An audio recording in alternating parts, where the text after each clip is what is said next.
Nuanez, 4 to 6 Friday from the Southgate Mall.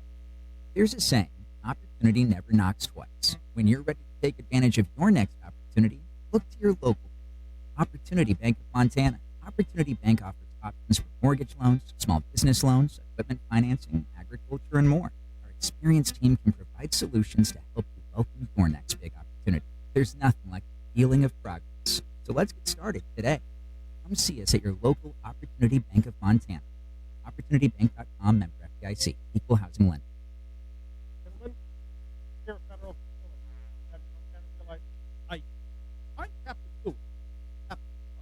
Sorry. Can't go into federal. Maybe we can stay on real float. Let's the Super Bowl. Real available now. on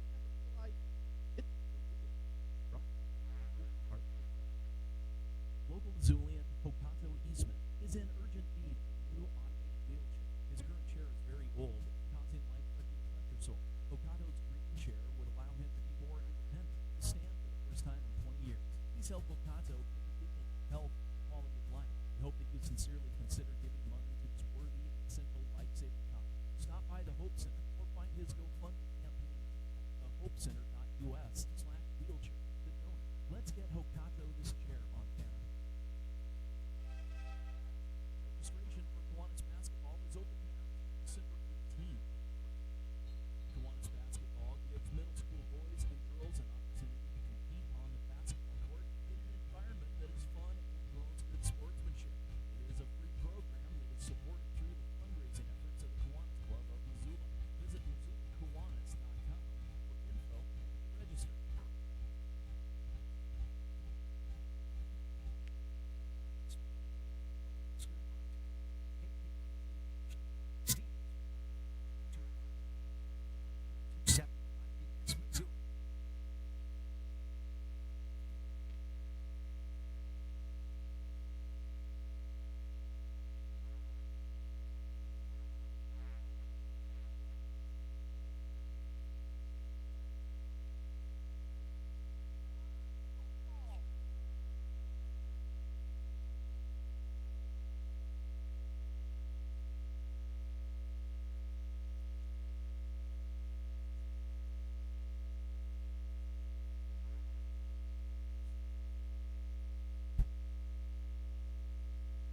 Hello, Montana.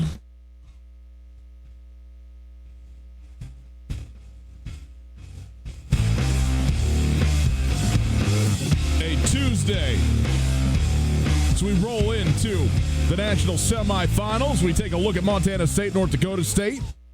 We hear from Bobcat defensive end Derek Marks and an interview with brand new Cal Poly head coach, but a veteran of the Big Sky Conference, Bo Baldwin. Hi, how are you? It's Tutel Nuanez, 102.9 ESPN Radio. A happy Tuesday afternoon, fading into evening to you. Thanks for letting us be with you on this fine, fine day. Hope you are well. We are broadcasting live from the Kurtz Polaris studios. Kurtz Polaris at 2904 West Broadway in Missoula, Highway 83 in Sealy, online at kurtzpolaris.com. You can find us on the stream.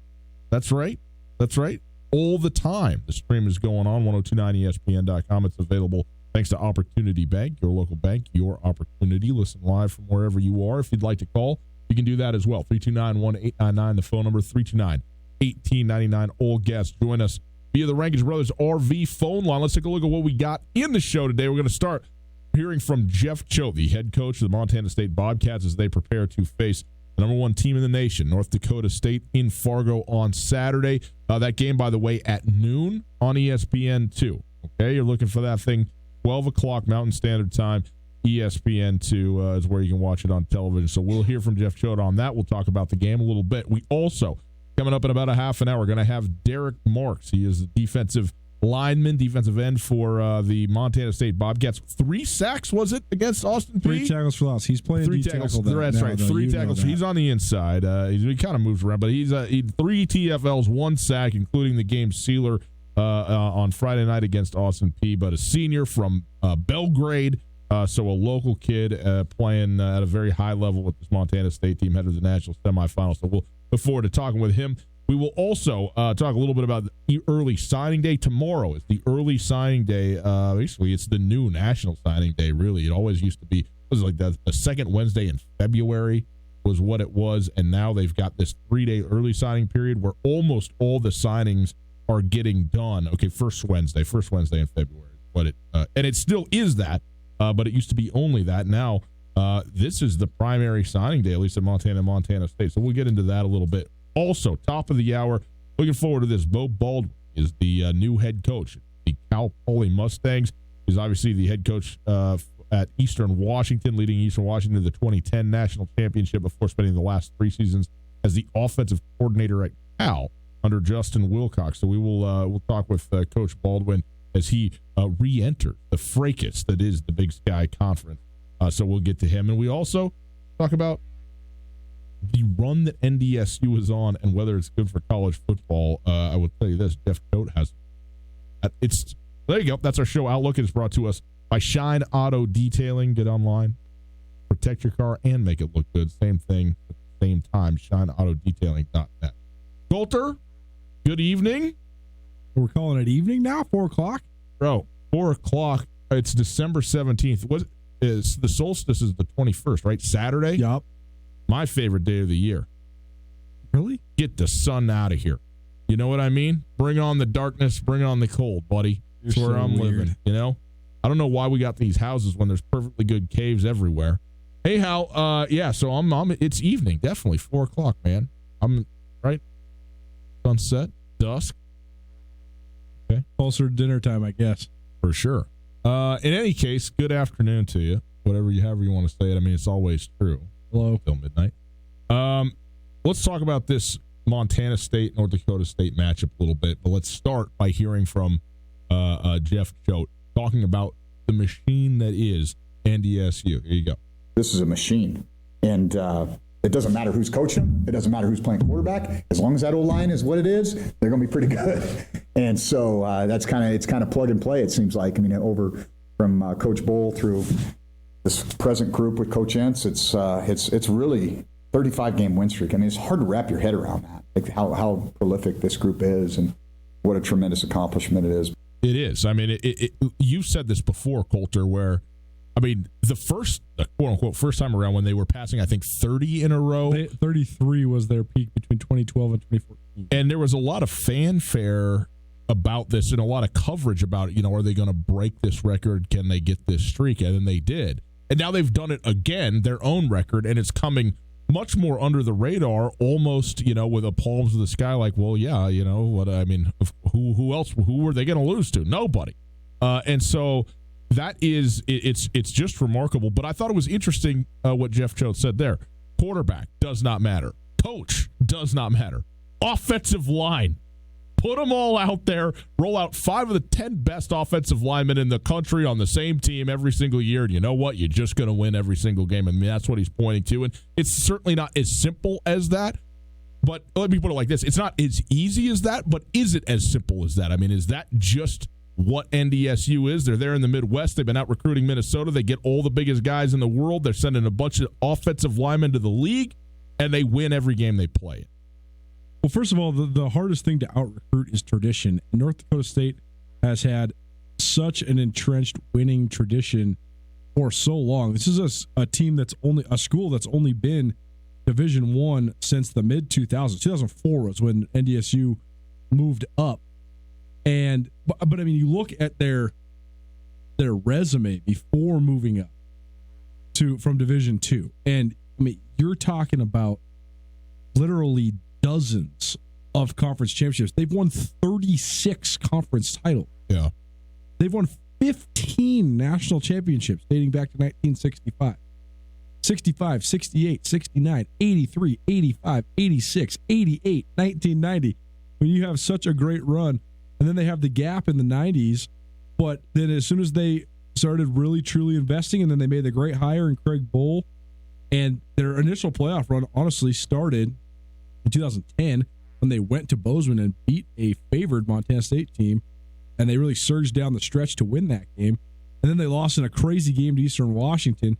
And I've said this many times on the show, but I think one point of history that's worth mentioning is so often in a playoff setting, if one of the teams that is the greatest challenger to the juggernaut gets knocked off before actually playing the juggernaut, it has an effect. I'm not taking a single thing away from NDSU, but you have to wonder what would have happened if Vernon Adams or Gage Gubrud and Cooper Kupp would have gotten to play NDSU, because those teams played in the regular season. They went to overtime in Fargo once, and I just think that like some of those teams could have matched up with NDSU just because they're the opposite of NDSU, and they had high caliber athletes and explosive passing game. And I think that that's the way. When you look at this run, who are the teams that have beat NDSU? I mean, South Dakota State, they were a ground and pound Missouri Valley style team, and they tore it down and went up tempo with Taryn Christian, the quarterback, Jake Weineke, the receiver, to try to topple NDSU, and they beat NDSU twice. They only have 8 losses during this entire run of 7 out of 8 national championships, but SSU beat them twice. Montana beat them, and how'd they do it? Throwing the ball over the top. Brady Gustafson threw for 434 yards and 4 touchdowns that day in Missoula back in 2015. That's the way you beat them. So you always wonder what would have happened. But I also think that you also played them in a forest fire, no doubt. But it's impossible to out-recruit tradition, and they have such a winning mentality, and I think it exists in the community. I think it exists in the expectation of excellence that's everywhere. I mean, there's a lot of people that would say that North Dakota State has among, if not the most arrogant fan base in the country, and I think that that's obvious because look at how much they've won. I mean, arrogant, maybe not the word, but I mean, why wouldn't you be booking your tickets to Frisco after the game this year in Frisco? No doubt. I mean, just book it. Fargo South is what they call it, and that's for a reason. But I also think that, I mean, if you look at the great runs in college football history, Oklahoma under Bud Wilkerson was the longest winning streak in college football history, 47 straight games between 1953 and 1957. But then you look at Washington, Yale, those are both 40, 37, 37. Those were 1914 or sooner. Both those Yale winning streaks were in the 1890s. And then you have North Dakota State, 2017 to present, 35 in a row. So this is the 5th longest winning streak in the history of college football, but also the longest winning streak in 65 plus years. Right. It's truly amazing that they've gotten to this point.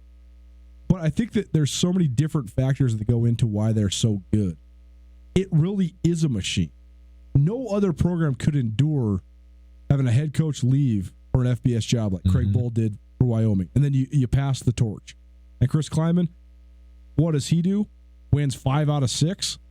I guess, no, 4 out of 5. They had the one where they lost in the semifinals of James Madison 2016 playoff, but then they come back and they repeat. And then he moves on. He passes it to Matt Entz. And I thought this year had a chance to be the year where they took just the slightest of dips, because you lose Easton Stick, who's a 4-year starter quarterback. You lose Robbie Grimsley, who is perhaps the most veteran player in the history of college football. He started every single game since the moment he stepped on campus for a team that won the national championship every year. I mean, no one plays 60 games in college football. He started 60 games. It's amazing. In the FBS, it's literally impossible by about 10 games. Right. Totally. The most games playoffs you could possibly play in a season would be 13, and that would be in a year like this where you had an additional week, and then you play in the semifinal and national championship. The thing, what's happened at North Dakota State now, though, they have such a culture, they have such a developmental program. Hardly ever do you play before you're a 3rd-year sophomore or a 4th-year junior, most likely. I mean, Carson Wentz didn't even play.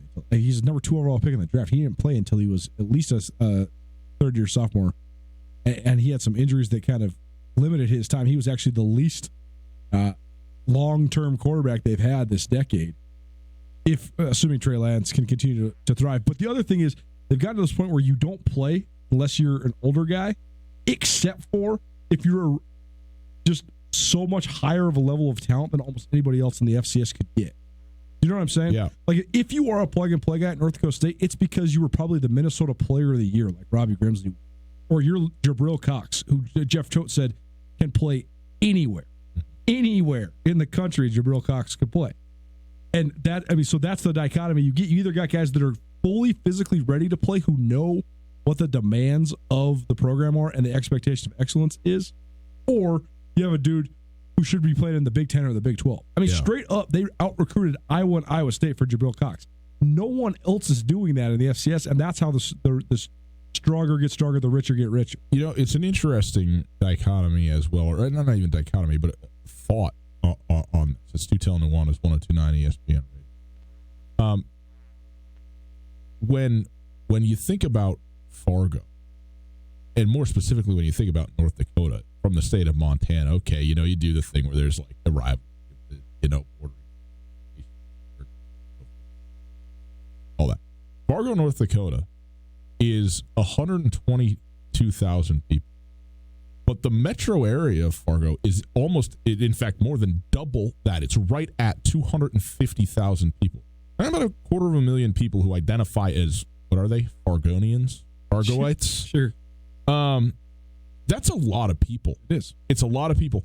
In a Midwestern town, in a hugely rural, obviously farming egg type of state like North Dakota and like much of Montana is. I mean, we can identify that as far as it goes.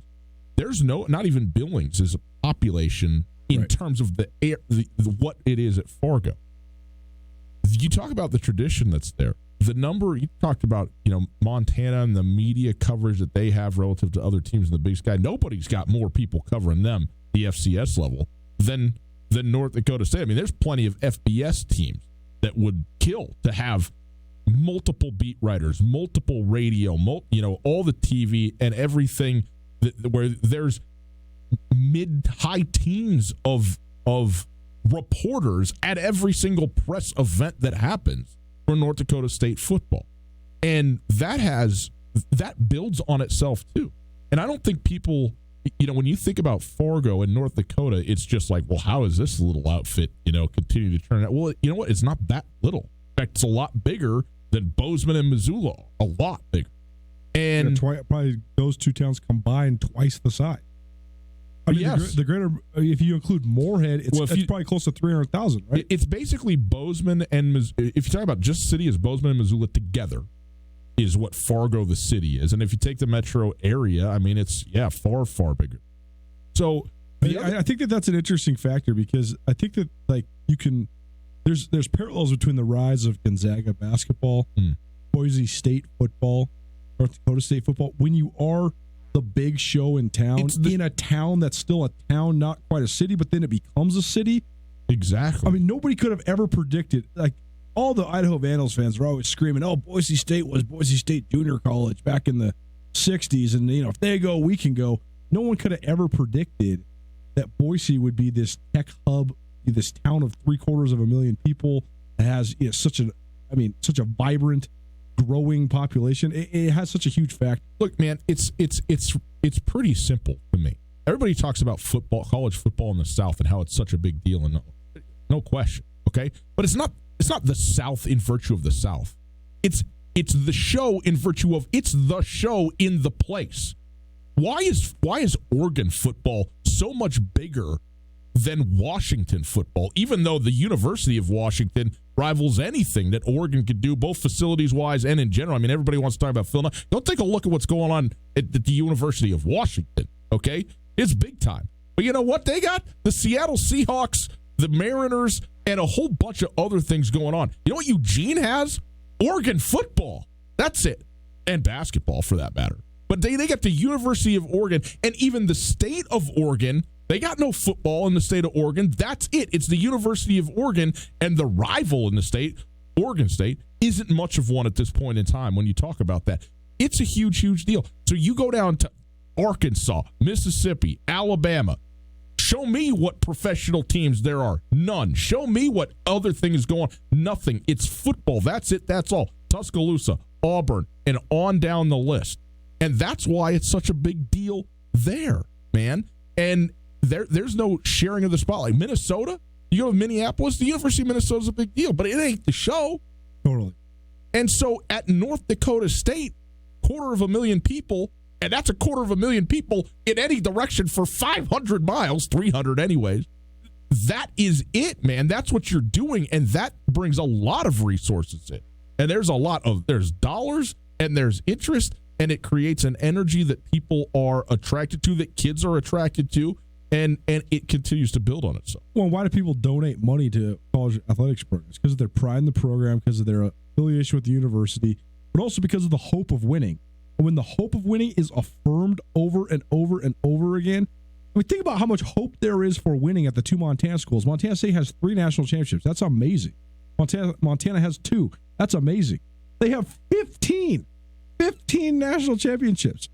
Talk about the affirmation of the hope of winning. Right. And now you get to the point where you have not only a systematic advantage, not only a resources advantage, which we'll get to in the next hour. Not only are you the biggest show in town in a pretty big town compared to where most of the other FCS schools are at. The isolation, like you said, is a huge factor. Because there's definitely a whole bunch of, I mean, Villanova is in Philadelphia, but they are a speck on the Philadelphia sports radar when it comes to football. Yeah. But now you also have this systematic advantage where it really is plug and play, because you really have proven that you could replace Brock Jensen. You did it with Carson Wentz. You proved you can replace Carson Wentz. You did it with the all-time winningest quarterback in the history of college football at Easton Stick. He graduates. What do? You plug in a guy who's a finalist for the Walter Payton Award as a freshman, the Jerry Rice Award winner, Trey Lance, who we'll hear from on this show later on this week. But also, you just have, there's not even a thought in your head about losing if you're those players. Yeah. And I think that has such an intimidation towards other teams. And that's what we talked about with Jeff Choate, is just, you saw North Dakota State last year. How much does that help you go into Fargo this year? Here's what he said. But we've seen the elephant before. I think that is good for us, that we don't need to go to the Fargo Dome and get a feel for. We know what we're getting ourselves into, and I think that does help us a little bit. And last year, I think we were that satisfied team that was happy to be there, and we weren't still hungry. And hopefully, we've got a little, we've got a little fire in our belly this year, and we're ready to go give these guys a little bit better game. So there you go. This is kind of the setup to having seen them and what it means to be there. But he was asked also specifically, what's the difference going to be between last year and this year? What is it at all? Here's what he said. It's funny. I was anticipating a bunch of these comparisons between this year and last year. And I will say this. It doesn't matter what happened a year ago. It doesn't. It doesn't matter for them, and it doesn't matter for us, because you're not the team you were yesterday. And so, let alone a year ago. And, we've got to avoid having any PTSD from our traumatic experience that took place in the Fargo Dome. But I think our guys have played a ton of football since then. Played a ton of football, and have played to a higher degree. We're more competitive. I think we're a better team overall. We're more well-rounded. They are the same. They're who they are. So what happened last year, what happened this year, throw it out the window. Doesn't matter. None of those guys, there's some guys that are playing in the game, but it's 385 days. That's the difference. That's a long time. Here's the thing. In one sense, he's obviously right. It doesn't matter what happened this year. Nothing happened. Even a game ago matters in the game that you're about to play. But I do think that it matters for Montana State. In fact, he said as much. We've seen the elephant, as he put it. We've been to the Fargo Dome. We don't have to get used to it. And also got spanked. 52-10 was the final score last year. I think all that stuff matters, and it matters in the best possible way for Montana State. They went in and did not play well, but also played a great team and got embarrassed and sent home. And that's the last sort of image of that they have. Nobody wants to have that. And I think this is a team that is excited to go create a bit of redemption. Now, whether that translates to winning the football game, realize that nobody really expects them to actually go and win the thing. Although 9-3 was the final last week for NDS. Okay, so if you're paying attention, and this is, I don't think it's crazy. We'll get into more of the matchups of it and what it looks like later on in the week. But nonetheless, to go in and, as Jeff Choate said, give them a better game than we gave them last year. That matters to this team, man. To go in and prove that you aren't 52-10 compared to the best team in the country. That you belong in this group. That you belong in this football game. I think all that matters, and you only get that because you played last year. So I think playing last year actually matters quite a lot in this game. in that sense. Well, and you have so many guys that didn't really get to prove it at their best or top capacity Correct. last year as well. I mean, you look at Montana State's defense, for example, a year ago. They had just lost Jalen Cole. He had that bad neck injury in the Montana game, and he has not returned since then. So you're down a corner, a guy that was a big-time contributor for you. You got Grant Collins, one of the toughest dudes I ever covered, playing with no arms. I mean, the guy has had like 6 shoulder surgeries trying to play against that. I mean, he's a fit and spill inside linebacker that has to use his arms to rip, and he's going against All-American offensive guards from North Dakota State. It's not happening. You got Josh Hill, who had back surgery, playing in his first game. And Josh Hill played great, but that's just so hard to not play any games for the first 12 games of the year and come back for that. Tucker Yates didn't even play in the Incarnate Word game, playoff game, but he's coming off of sitting out a game. Bryce Stirk looks like a human robot. He's got so much stuff on him because he's wearing an elbow brace, a shoulder brace, everything. And, I mean, on down the line, their entire Zach Wright was all sorts of banged up. Tyrone Fonona was banged up. Now, Montana State's front is by and large healthy. I mean, they have a couple guys that have been out, but they're by and large healthy. Isaiah Fonse is back. Isaiah Fonse is back. Absolutely. He will be at full strength. The offensive line's a year older and certainly a year better. Yep. And so I think, across the board, Montana State is better. It's going to be a great measuring stick. The first story I wrote to kick off the 2019 season, like the Monday of the first game week, was a story I worked on all summer, talking to all the players about what they learned from that NDSU game and just the measuring stick and the bar that it was for the program. Well, now they actually get to use the measuring stick. How much better did we get? I don't know how you equate that, because obviously, I think it's very highly unlikely that the Cats go to Fargo and lose by 42 points and give up 3 100-yard rushers before halftime. I think that's extremely unlikely. Yeah. But, what is the measuring stick?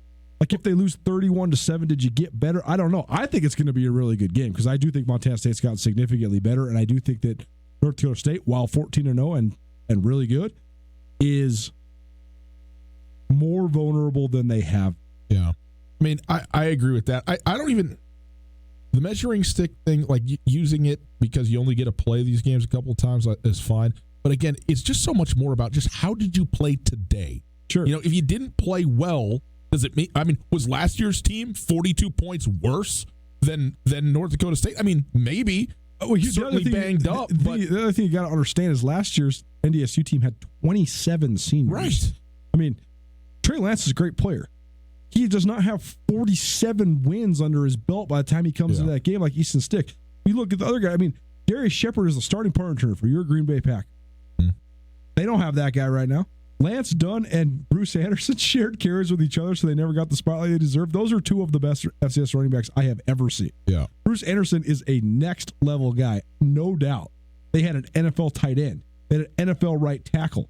They had Greg Menard, one of the great defensive ends. A bunch of those guys again. They do, except for those guys are sophomores, not seniors. Fifth-year seniors, it doesn't. When you combine elite talent also with experience, and it's your last ride, which Montana State has a lot. Yes, they do. I think, it's just interesting, man. You look at North Dakota State's running back. Ty Brooks and the Cofield kid, they're both good. They're really good. But, right in the middle, all-conference type guys, second, third team all-conference guys. They're not first-team All-American guys. Yeah. And I think that's the difference. Sutel Nuanez, 102.9 ESPN Radio, SWX, Montana Television. Take a break. On the other side, talk to somebody who's played in this game last year and will play in it again on Saturday. Derek Marks, defensive lineman for the Montana State Podcast, joins us right after this. Hey, I want to tell you, too, this Friday, what are you doing? Well, how about hanging out with us at the Southgate Mall? Southgate Mall this Friday, December 20th, from 4 to 6 p.m. We will be doing the show live from Clock Court. You know where it is, right there near the food court at the intersection of everything in the Southgate Mall. We'll be set up there. We'll do the show from 4 to 6. We also going to stick around for an extra hour, about 7 o'clock, giving away prizes from AMC, Lucky Smart, Champ Sports, Just Sports, and Red Robin as well to a few lucky listeners. So come on by, say hi. It's the 20th, people. What does that mean? You haven't done any of the shopping that you need to get done in the next 5 days from that point to get yourself to Christmas. Come on down to the Southgate Mall Friday evening. Hang out with us. We're going to have some fun. give away a bunch of prizes, and then you can go take a walkthrough and get everything you need to get done in one night. Okay? It's that simple. Tutel Nuanez from the Southgate Mall. Friday, we'll be there.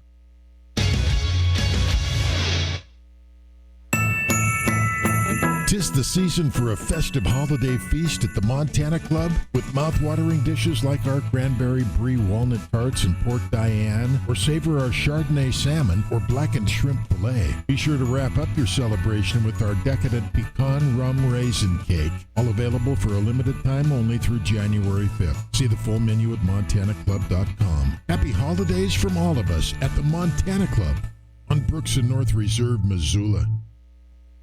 Hey there, Colter Nuanez from your favorite daily sports talk show, Tutel Nuanez. I'm here with Tom from Aspen Sound. Tom, last winter I got a sweet car starter. It's something I think everybody needs. You know, Colter, I couldn't agree more, and my wife sure thinks so too. We've got a lot of sweet deals. We actually have it capable now where you can start it from your phone from anywhere you'd like. We have two-way remotes that'll confirm to you the vehicle started, all the way down to our basic package starting at just $299 installed. Come on in and check us out.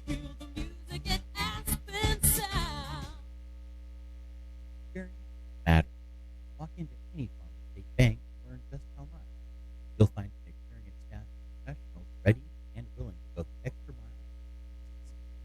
Bank on the go with mobile and internet banking service. Or enjoy our legendary personal service face-to-face approach. Visit farmersbank.com or a location near you. Farmer State Bank from Montana Bank 1907. Hey, it's Colter, and I'm here with Catherine from The Advocate. If you've been in a car accident or need help dealing with the insurance companies, you should give The Advocate a call. They can tell you if you have a case right over the phone. That's right. It doesn't cost anything to call, and we'd be happy to talk to you and assess your situation. You don't want to have to deal with contacting the insurance companies and setting up a claim. We can do that for you. We take the hassle out of the process, so you can just focus on it. There you go, folks. If you've been injured in an accident, give The Advocates a call. 406-640-4444. Online at MontanaAdvocates.com. You deserve The Advocates.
Good afternoon, Ryan Tutel, Colter Nuanez. Here's some sports news for you. Montana State plays in Fargo, North Dakota in the semifinals of the FCS playoffs on Saturday afternoon. Coincidentally, the Bobcats played in Fargo at the Shields Center last night in men's basketball as well. The Bobcats, however, turned the ball over 16 times in the game, leading to 26 NDSU points in a 79-65 loss. Benny Shahid scored a game-high 24 points for the Bison, while teammate Tyson Ward added 19 points and 13 boards. NDSU, it was 10 of 26 from beyond the arc. Amin Adamu paced the Bobcats with 19, while Harold Frey added 18. MSU shot 49% last night. The Bobcats are 6-4. They play at Cal State Bakersfield Thursday. Helena's Ty Erickson and Miles City's Haven Meged locked up World Championship Saturday night at the National Finals Rodeo at the Thomas & Mack Center in Las Vegas. Erickson finished number 1 in the world in steer wrestling despite finishing out of the money on Saturday. He was ahead of Buttes Bridger Chambers, actually originally from Steve I, who rose to the second in the world standings and third in the average at the NFR with the third place finish on the final night. Meged, a 21-year-old rookie who won 2 buckles for finishing first in the average and first in the world in tie-down roping. And finally, Wednesday marks the beginning of the early signing period. We'll bring you all kinds of news about that over the next couple of days. Brought to you by Aspen Sound.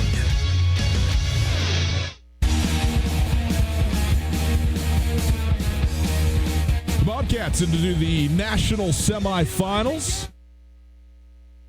And they got a bunch of seniors on this team playing at a very high level, including Derek Marks. Stu Tell Nuanez, 102.9 ESPN Radio, broadcasting live from the Kurtz Polaris studios. Kurtz Polaris at 2904 West Broadway in Missoula, Highway 83 in Sealy, online at kurtzpolaris.com.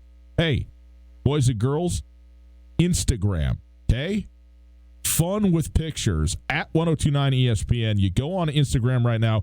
We got a whole bunch of Lady Grizz tickets for you. In fact, 8 of them to the season opener, all 8 to the same game. Get a big party together. The season opener on January the 2nd. You go follow us on at 1029 ESPN, and you can win the tickets, okay? Big giveaway there on the Instagram for you at 1029 ESPN. What we like to do, we like to keep people happy, keep people in the loop, use the social medias to give away the tickets and all that.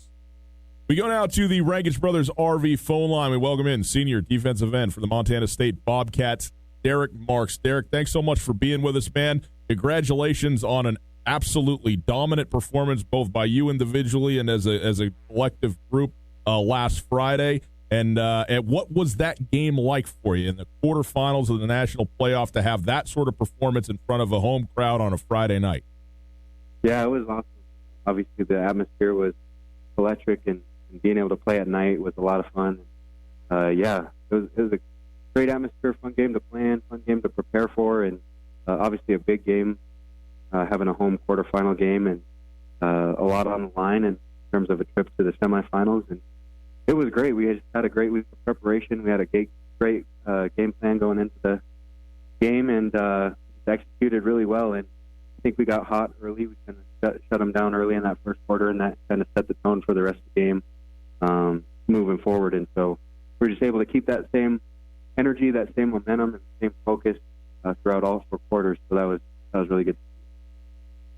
From our seat, just watching the Montana State football program evolve like it has over the last 4 years has been quite honestly fascinating. And you get this guy that comes in with all this energy in Jeff Choate, and he lays his vision out there for everybody. He doesn't he never keeps a secret from anybody. He tells you everything that you want to know and everything about what he envisions for the program. But he's talked so much about the incremental progress he's wanted you guys to make. And then I know after last year when you lose in the first round or in the second round of the playoffs, North Dakota State, never again. You guys are never going to lose like that again.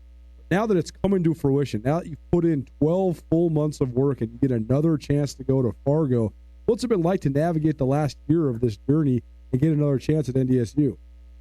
Yeah, it feels good. It just, it feels good to accomplish things that we say we want to accomplish. And I think a lot of people can, say they have goals, and a lot of teams and programs say they have goals, but get the same results each year. But like you said, we've had incremental progress each year, and it's just been a fun thing to be a part of. And obviously, Coach Choate's the head of that, and he's been a great leader for us.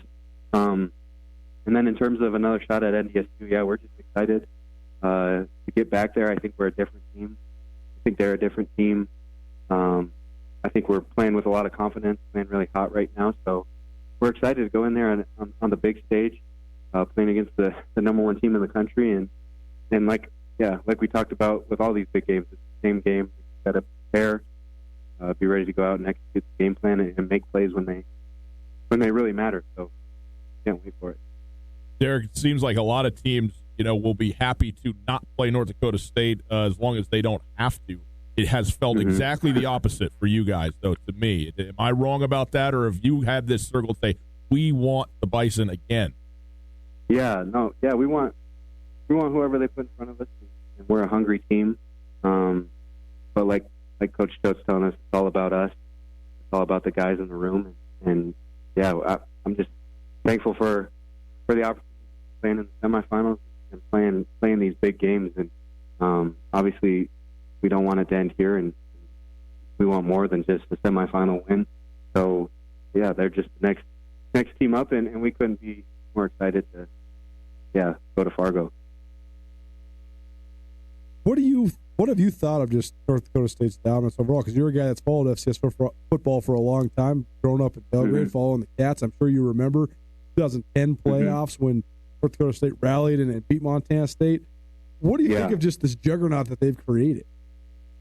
Yeah, it's pretty impressive. Everybody talks about dominating, but they've done it over and over and over. And it's just impressive to watch. I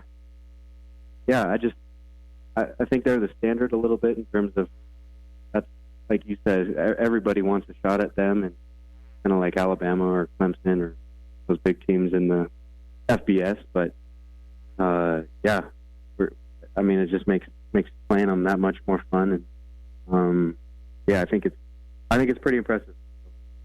I think that's kind of what everyone is shooting for, but obviously we're kind of trying to get there in a little bit different fashion, like we were talking about with the incremental progress each year. So, Derek Marks joining us. He's a senior on the defensive line for Montana State out of Belgrade, a local kid playing for the Bobcats. And when it comes to the game on the field, Derek, last week, Illinois State, they played a great defensive game, held NDSU without a touchdown, held it to just 9 points.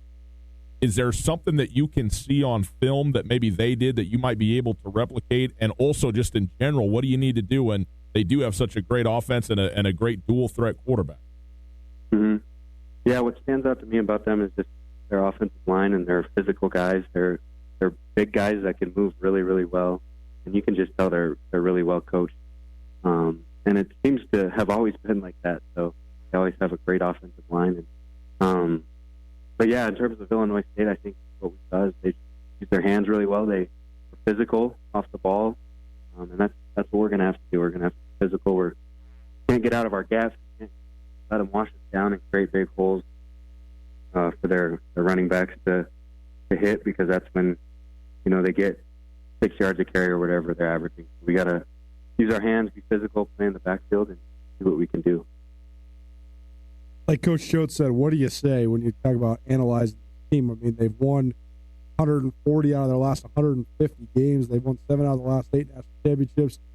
They've been almost untouchable. I mean, they're on a 34-game winning streak. But as a competitor, how do you not let that stuff get in the way? How do you not be intimidated by the monster that is North Dakota State? Yeah, I think a lot of it is saw the brand. I think they beat a lot of teams just based off their reputation, and I think it's a mental thing, and thankfully we've been there. We've experienced it, and now it's time to ignore that and put it behind us. It's time to, like Coach Choate has been talking about, ignore the hype around us as well. We got to prepare and try to play our best football, and that's how you beat great teams, is by playing your best game. And so we can't worry about the noise down there. We can't worry about their reputation, what they've done in the past, because it's all about winning on Saturday. And same thing for them. They're just because they've won in the past doesn't mean that they just automatically get handed the win. So they have to go play the same game, and so we're excited to step on the field.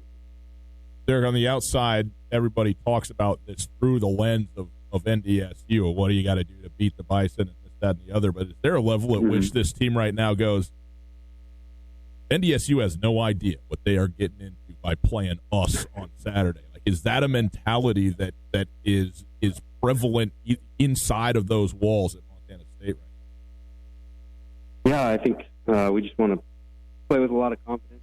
And they're confident football, and like I said, though, we don't win games on Saturdays. We win games by out preparing our opponent, and so it comes down to beating them on Monday practice, beating them on Tuesday practice. We say that for every opponent. How can we beat these guys, in period 7 at Wednesday practice? So it's just the urgency that we talk about, the urgency that we have in our preparation, the urgency that we have in, watching them on film, taking care of our bodies, making sure we're ready to go.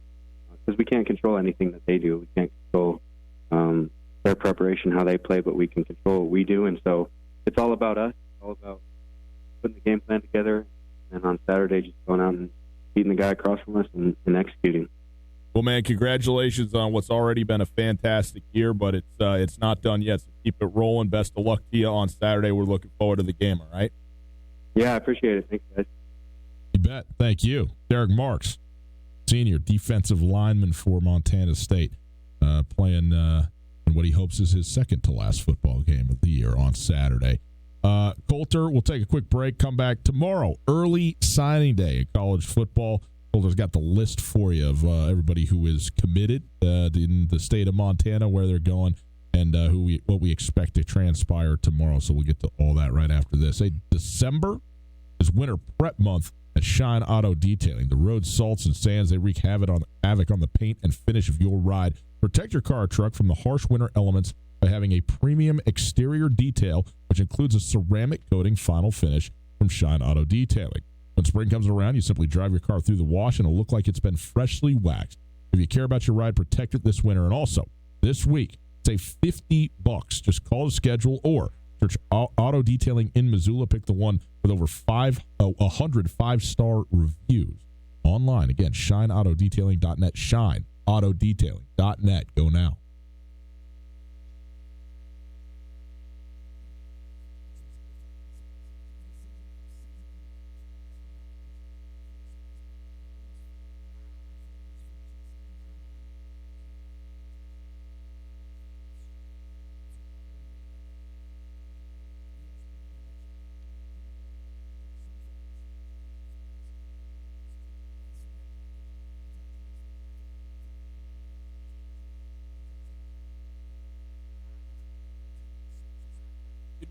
Montana, we know shopping local matters. And you may think you'd pay more for the quality and customer service that comes with it, but not at Selway Armory. Selway Armory, locally owned, knowledgeable specialists that can answer your questions. In addition to the expertise, though, Selway Armory also has a bigger selection and lower prices than the box store. When you're in the market for firearms and accessories, save money with the experts at Selway Armory. Selway Armory, 2825 Stockyard Road, Unit 6, and online at selwayarmory.com. Thank you for making Polaris America's best-selling off-road brand. During the Polaris Great American Thank You event, financing is as low as 3.99% and rebates go as high as $3,500. Live life wide open in a high-performance race. Tackle everything from mountains to mud holes, the legendary Sportsman ATV. Get more done with a hard-working Ranger or elevate your adventure in a versatile Polaris General. Now is the time to get the season's best deals on America's best-selling off-road lineup with financing as low as 2.99%, APR for 36 months, and rebates up to $3,500 during the Polaris Great American Thank You at Church Polaris, 2904 West Broadway in Missoula and Highway 83 in Sealy. All the best machines, gear, apparel, and accessories to enjoy winter this year are at Church. Go check out their 2020 snowmobile inventory right now and all the clothing, helmets, gloves, hats, and jackets. Stay warm and look great at Church Polaris and churchpolaris.com. Rebates valid in U.S. through 12/31/19 on new 2020 vehicles. Subject to credit approval. Offers vary by model. See dealer for details. Always wear a helmet. Never drink and drive. This is Mike Nugent with Berkshire Hathaway Home Services. Berkshire Hathaway provides Western Montana with full-time real estate professionals for you whenever you need us. Our reputation as the state's most knowledgeable and available real estate group has helped build unmatched trust in Garden City and statewide. If you have been thinking of making a real estate move in the short or long term, give me a call. No pressure, no expectation. Just professional opinions and service at whatever pace you are comfortable. Give me, Mike Nugent, a call today, 531-1802. And remember, every question is good to ask.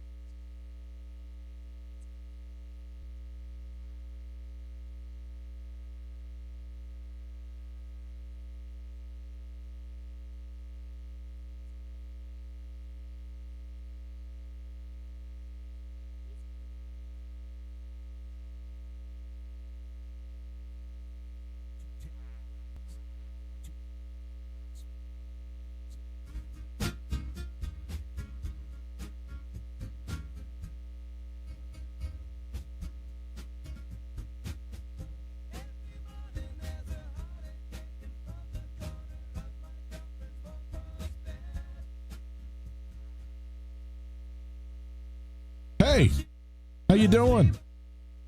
Oh, yeah, sorry, you too. Hey.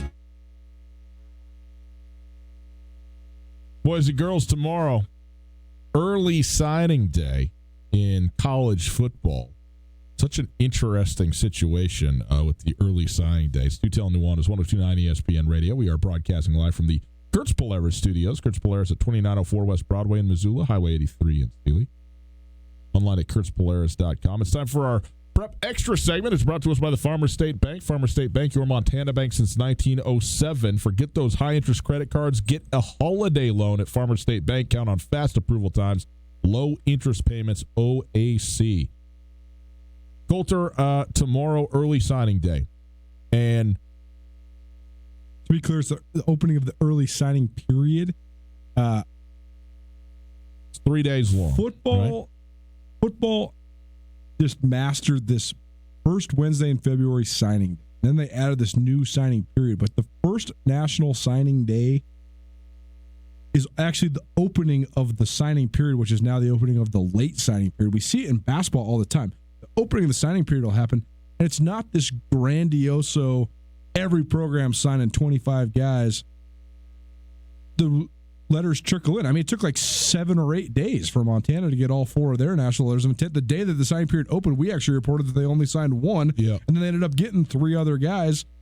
And so, to be clear, this is interesting because it's a 3-day deal, but like right now, we're going to go through some of the guys that are committed, and these guys could and most likely will sign. And when they do, I think that's a feather in the cap as well as a sigh of relief, especially the out-of-state guys.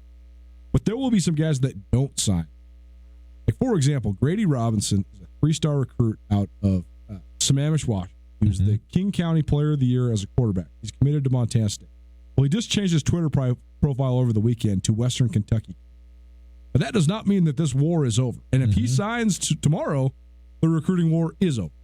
But if he does not, you best believe that Jeff Cho and his staff are going to be calling Grady Robinson all the time when they are allowed to see if they can get him. But I do think that there's a distinct element to the early signing period for the Montana schools, because the in-state recruiting war, you know the kids that are in Montana, for the Montana program. You know you're going to have to beat the other program for those kids, pretty much. Every once in a while, there's a Will Dissly or a Tanner Roderick or whatever who's getting some out-of-state interest, but mostly the best kids in Montana are going to go to Montana or Montana State. Right. And so that's where the war starts heating up in May, and you can race to the finish. But also, you just know the kids you're going to get in the boat right now. Well, and then the kids that are remaining, maybe, then you can know how to fill in your scraps. And I shouldn't say scraps, but you know how to piece together the rest of your class based on who you sign tomorrow. It's interesting because there's some guys who might sign. It's a two-way street, right? Because there's some kids who won't sign tomorrow, and these schools will have to continue to pursue them.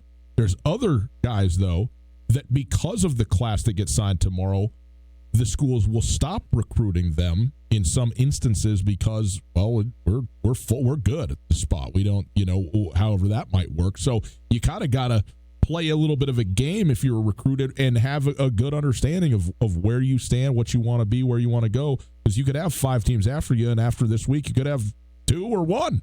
Jeff Undercuffler, quarterback from Albany. He was on the show leading up to their game at Montana State in the playoffs. We asked him, we said, tell us about your recruiting. He said, I was getting interest from 4 Power 5s, and then I wasn't. And then I had nothing. And I didn't know why I was under recruited. I just didn't have anything. Yeah. And quarterback is particularly interesting because I looked into that after we had interviewed him. I wish I would have had more knowledge of it before.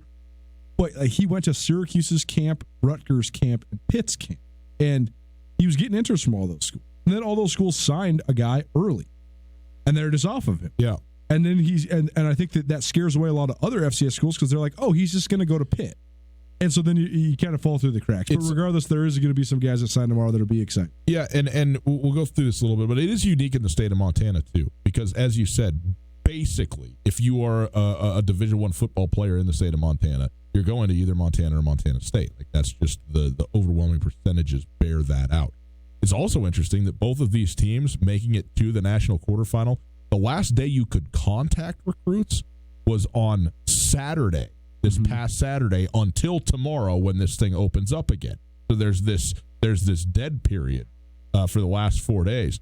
So both teams in Montana State's case, they're in Bozeman, but that you finish up your game on Friday. Saturday, you are up and at 'em to go, put the final touches on the guys that you are, trying to bring in. And the same for Montana. Montana flies back, lands in Missoula at 4 a.m. on Saturday morning, coming back from Ogden. The coaches, couple of hours of sleep, and then into the cars they go, and they're, flying all over the place to, either talk in person or on the phone, whatever they need to do on that last day. So it's interesting in a playoff setting like this how this works. But the other thing is, by and large, most of the kids that are going to be going to either Montana or Montana State are going to be signed over the next couple of days. They get them in early in Montana. When Rob Ash and his staff first get into the playoffs at Montana State, Their greatest recruiting class was 2009, the year before they won the Big Sky for the first time, and the year before they went to the playoffs for the first time as a group, as a staff. And they talked about it a lot, how they didn't have a plan for recruiting during the playoffs, and their recruiting fell off a couple of years. And I think that's where then you saw the dip in the program in talent. And then they got it back on track for a minute and then lost it again. And that's a whole different tangent. We can go all the way down, but it is a craft to be able to recruit while you're on deep playoff runs. Bobby Hauck knows how to do it, but he was also doing it when there wasn't this early period. So even if you did play all the way up until the week of Christmas when the national championship used to be, or I guess mid-December, you'd still have 6 to 8 weeks to finish your recruiting class, as opposed to trying to get all these dudes signed up right now. It'll be interesting to see how Montana State navigates it too. But the Cats, actually, both these teams have been doing a great job because recruits, Twitter is such a huge part of recruiting now. Yeah, and all the recruits, they know when the open periods are, when the closed periods are, when coaches can talk to you, when they can't. Kids love now. You know, they love their graphics and their jerseys and their pictures, and everybody's, you know, pumping them all up and trying to use social media to get them to their school. But both programs have done a good job. The assistant coaches being like, hey, it's an open period. We are not going to come see you because guess what? We're one of 8 teams in the country that are playing. You know, let the game be the recruiting, right? And I think that's the other part that's crucial when you host playoff games. Like the Southeastern Louisiana game here in Missoula, there was a ton of recruits in town, and they were standing in the corner of the end zone when Corbin Walker got that pick 6. All the red shirts and all the recruits were standing right there waiting to sing the fight song and celebrate with the team. I don't think it's any coincidence at all that the Grizz got like 6 verbal commitments after that weekend. Yeah. Because those kids were right there. Well, Coulter, let's go through. We got a couple of minutes, so let's go through a couple of these. We don't have to do them all. I know some of the big ones are Tommy Malott from Butte headed to Montana State, Carson Rostad, Jackson Lee going to the Grizzlies. But give us a couple. I'll give you the Montana kids that are expected to sign with each program, and then maybe 1 or 2 of the other like highlight guys. So at Montana, the Montana kids are expected to sign are Carson Rostad, the quarterback from Hamilton, Jackson Lee from Missoula Sentinel, who we're actually going to go see sign tomorrow. He signs 11:30 down at Sentinel Gym, so we'll have a little bit of sound from Jackson Lee, which will actually be fun because we haven't actually talked to Jackson. We've covered Sentinel a lot, but haven't talked to Jackson Lee yet. Drew Deck from Kalispell Glacier will be signing, as well as Matt Sipkins, who's one of those kids that was on a visit when during the playoff game. He's a big tight end project guy. I might be one of the newer guys to people's consciousness, but he's a 6'5", 195-pounder that they slate as a tight end. I've seen what Bobby Hauck has done with the 6'5", 195-pound guys. They're about 250 by the time they're sophomores. So that'll be interesting to see how he develops. Guido Ocello from Butte Central. What a great name. Your name is Guido and you go to Butte Central. You couldn't be more Butte than that. Huntley Projects, Journey Grimstad, Asher Croy from Bozeman, Chase Johannesson from Park City.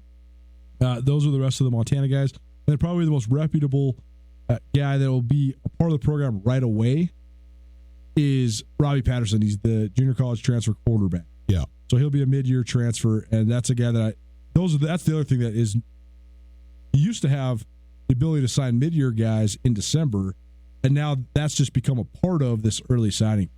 For the Cats, their big mid-year guys is going to be Matt McKay, the North Carolina State transfer at quarterback. Yep.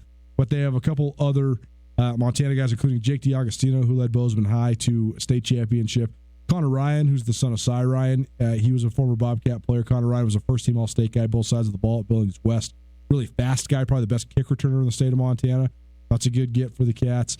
Tommy Malott, like you mentioned, from Butte High, the Gatorade Player of the Year, going to Montana State. Connor Reitler from Billings Skyview, one of the better offensive line prospects in the state. McCade O'Reilly, who's a kid I'm very interested in because he shattered his ankle during the Black-Red scrimmage for Bozeman this year. I thought he was going to be one of, if not the best players in the state. He missed the entire season, did not get to play on a state championship team, but he was a first-team All-State guy on both sides of the ball as a junior. I think he has tremendous upside. He's really tough. He's Callahan O'Reilly's little brother, and we've seen how tough Callahan O'Reilly is. He's the leading tackler for Montana State this year. He's been great. And then the last 2 Montana guys, Trey Yates from Colstrip, younger brother of Tucker Yates, and Aaron Richards from Butte Central. Very good. Yeah, that's fun. And it'll be fun tomorrow in the next couple of days to see who signs officially. And there'll be some surprises because I got 14 guys on my list 15 guys on my list for Montana. I've heard 18 is actually the number. Okay. And I got 20 guys on my list for Montana State, and I've heard 22 is actually the number. So there's going to be a couple guys that slide in there. You never know. It's our Prep Extra segment. It's brought to us by the Farmers State Bank. Again, how are you going to finance Christmas? It's coming up. Don't put it on your credit card. That's a bad way to go. High interest payments, you don't want that. Go to get a holiday loan from Farmers State Bank. Count on fast approval times, low interest rates, easy payments, OAC. Hour 1 of the books, hour 2 straight ahead. There's some coaching rumors with some coaching vacancies coming up involving some Big Sky Conference coaches. We'll talk about that. But first, we'll talk about one that isn't a rumor, Bo Baldwin. He is back. He is at Cal Poly. He is the new head coach of the Mustangs. We'll talk with him right after. Hi there. It's Flash Watt. Well, more like Flash Watt alignment, race, on field, and fight. Now, some tire places are on. They don't take the time. And we're not cheating. Because all those services are stopping. That's why we offer more tire help. Stop by. Flash Watt. Flash Watt tire. Do it the right thing. On Russell, across from the fairgrounds. No matter how far you may go, there's always one just down the road. Town Pump, ooh, pump it up. Corona and High Country Jerky sounds so good. I think I'll stop by Town Pump on my way home and grab me a 12-pack of Corona for only $14.99 and some High Country Jerky for $7.99. It's always quick and easy, and there's a Town Pump right down the road. Town Pump, right down the road. Pump it up, yeah.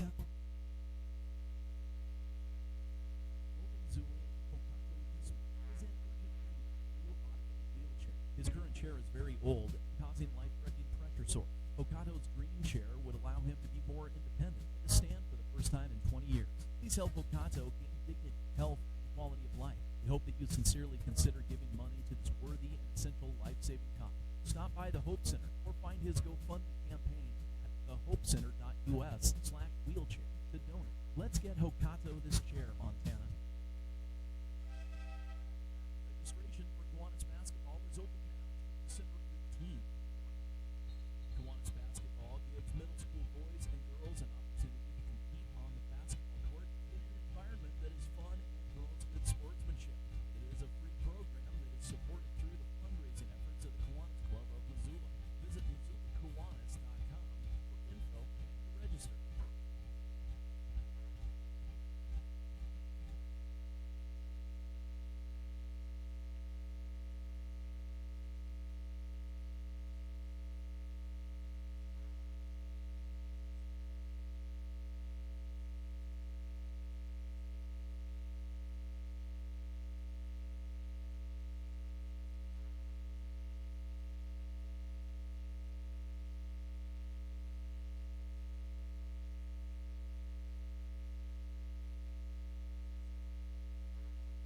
Have you been hurt or disabled? Are you missing time from work?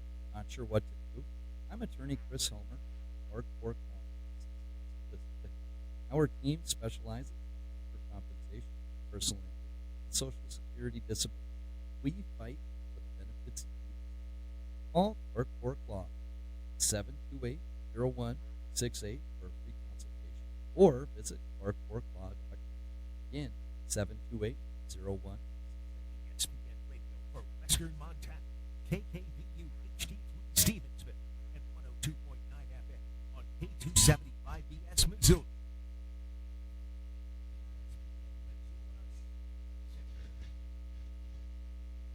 Good afternoon, Ryan Tutel, Colton Nuanez. Here's some sports news for you. The Montana State Bobcats, they play in Fargo, North Dakota in the semifinals of the FCS playoff Saturday afternoon.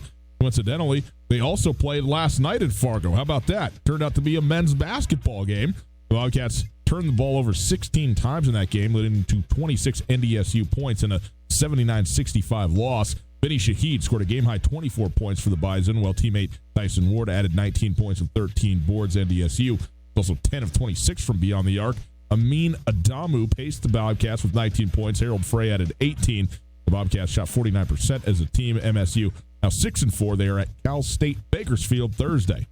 Columbus Ty Erickson, Miles City's Haven Medged locked up World Championship Saturday night at the National Finals Rodeo in Las Vegas.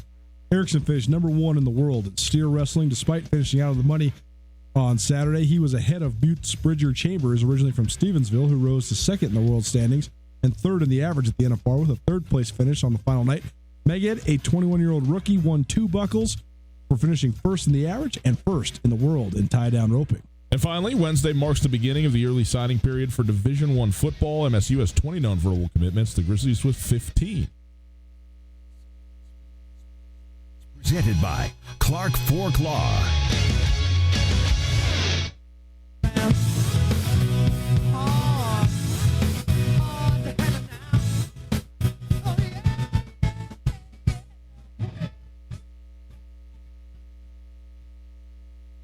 Welcome back. Hour number 2. Outstanding to be with you. It's Tutel Nuanez, 1029 ESPN Radio, SWX Montana Television. Hope you're having a wonderful day. We are broadcasting live from the Kurtz Polaris studios.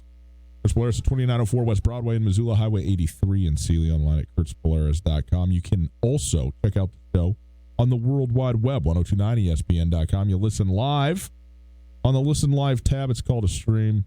Available thanks to Opportunity Bank, your local bank.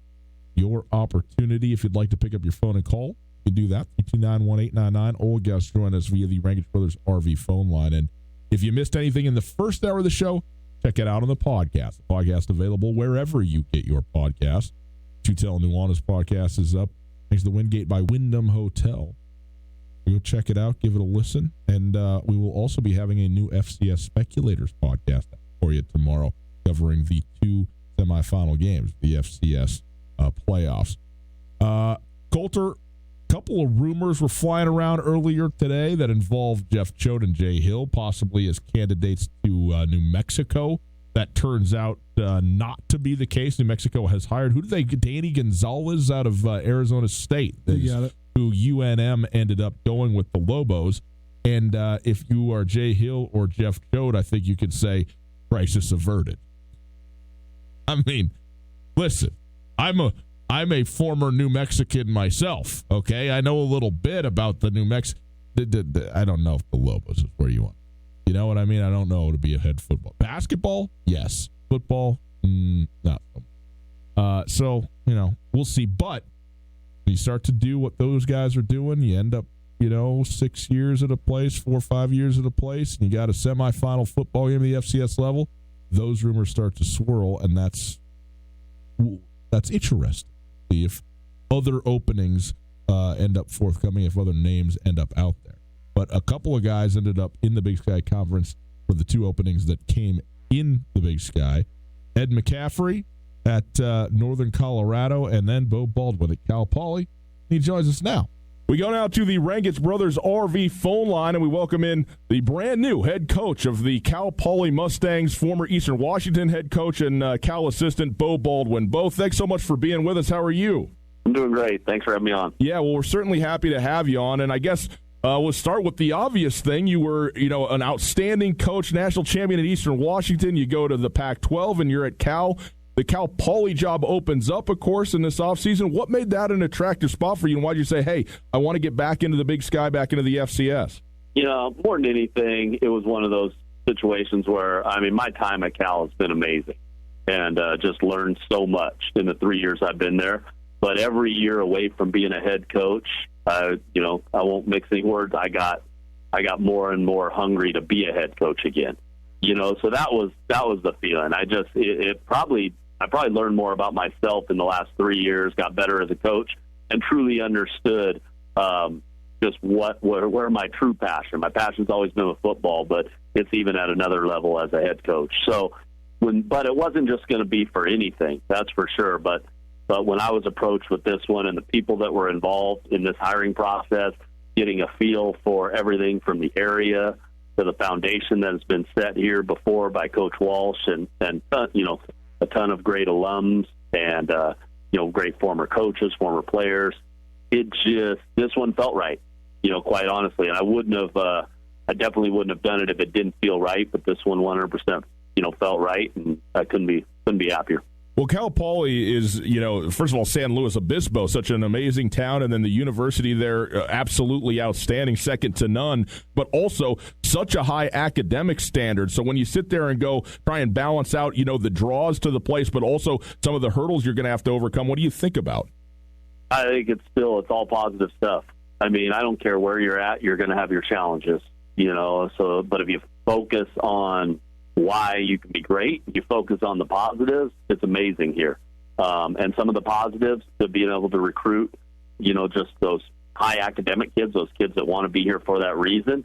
Those guys also understand a lot of things like time management, what it takes, from a work ethic standpoint, from a coaching standpoint. I've experienced that in the last 3 years at Cal, so I got a great understanding of the difference, with that type of standard set. So I think when people look at it as a hurdle, they're you can go to any program in the country and find hurdles, but if that's what you focus on, that's where your energy is going to go.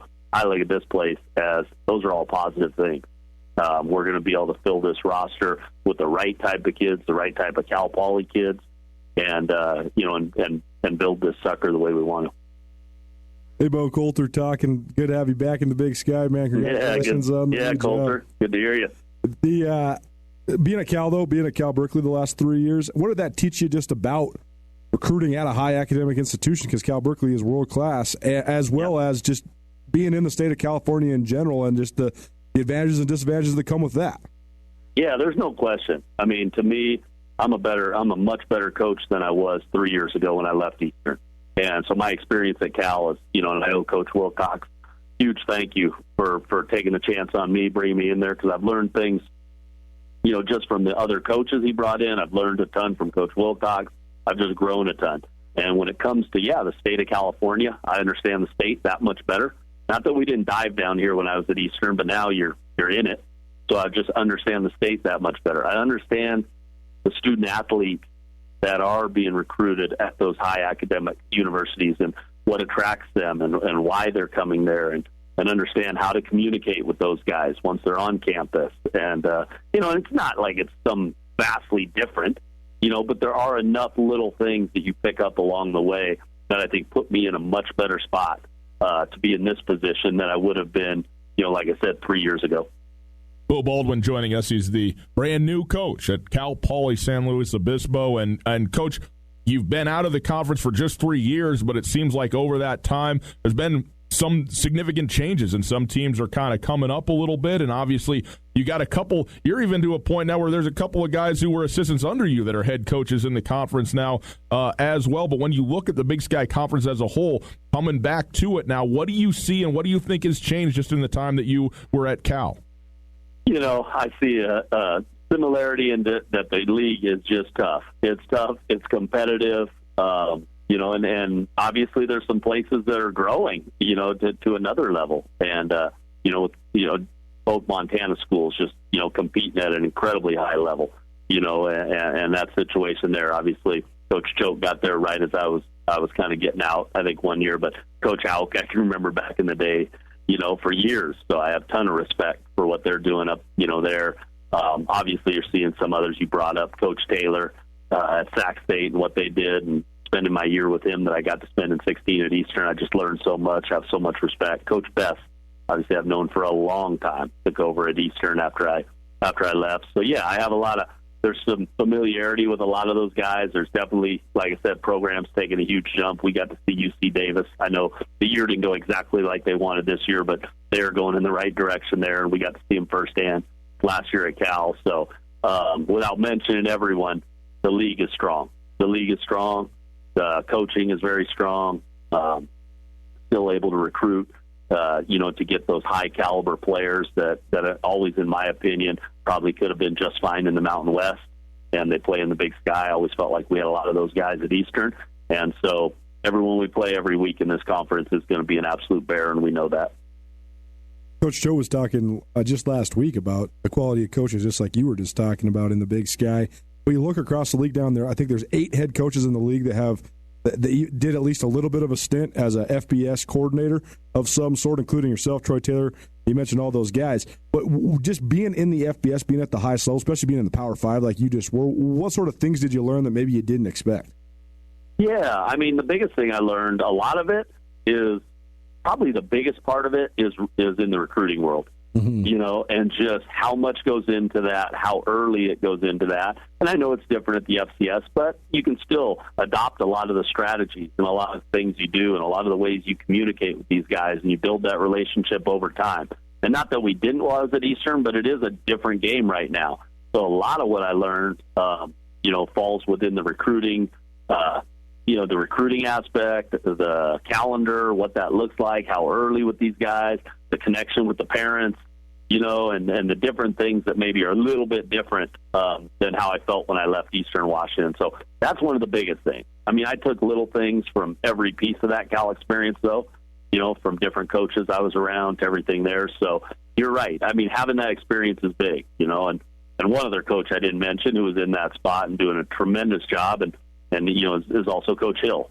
So I got to compete against, have so much respect there as well. So, and I know I'm leaving some guys off, but just he's another guy in that same boat. And, man, his team just plays like, just like his personality. But maybe he developed some of that personality when he was, an FBS assistant and kind of felt that and knew what his program was going to look like once he got the shot. But that experience definitely helps you.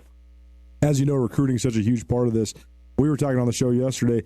At Eastern, you guys had such a great thing going just because, as we've talked about for years, the state of Washington's just under-recruited, and you guys were able to get so many good guys out of Washington, get them to come to Eastern.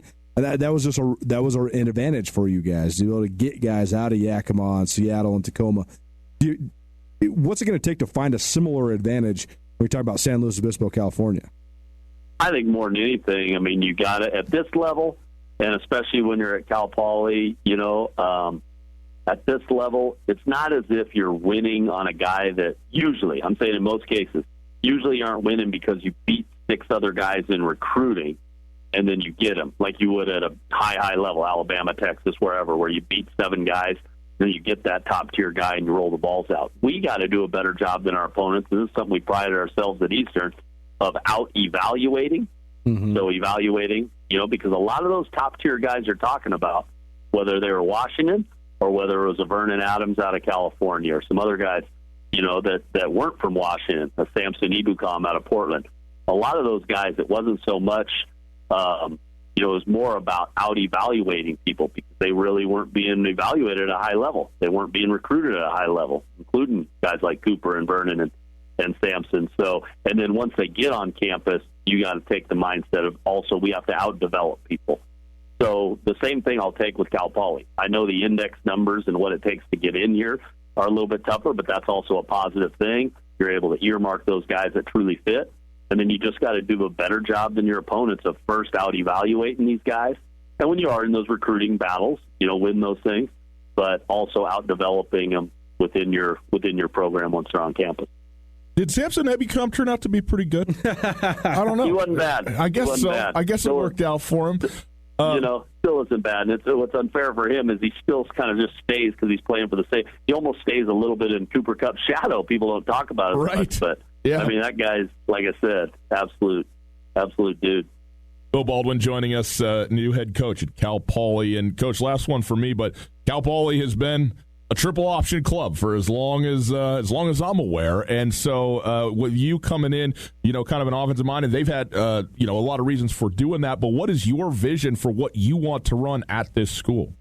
We're going to run what I've run for years, and we're going to be multiple. I mean, at times it'll look like gun spread, but I still don't get away from, using 2 tight end sets. I still don't get away from at times getting under center. Did for all those years at Eastern. I think people's eyes remember, they were pass happy and they spread it out, which we did, but we did a little bit of both, and we'll continue to be multiple. We'll be attacking, and sure, I mean, it'll be a 180. I mean, it won't look anything like what it did before. There's no doubt about it. And that sometimes takes a little time, but I don't think it has to take as much time as people think. Well, I'll tell you what. I know that a lot of coaches are not looking forward to going up against your offense, whatever it is. But I know they're all happy to not face a triple option. I think I can speak for the league on that. Yeah, I believe me, they're probably happy. No matter what we do offensively, I guarantee a bunch of those defensive coaches are good. At least they get to face a normal offense. No question.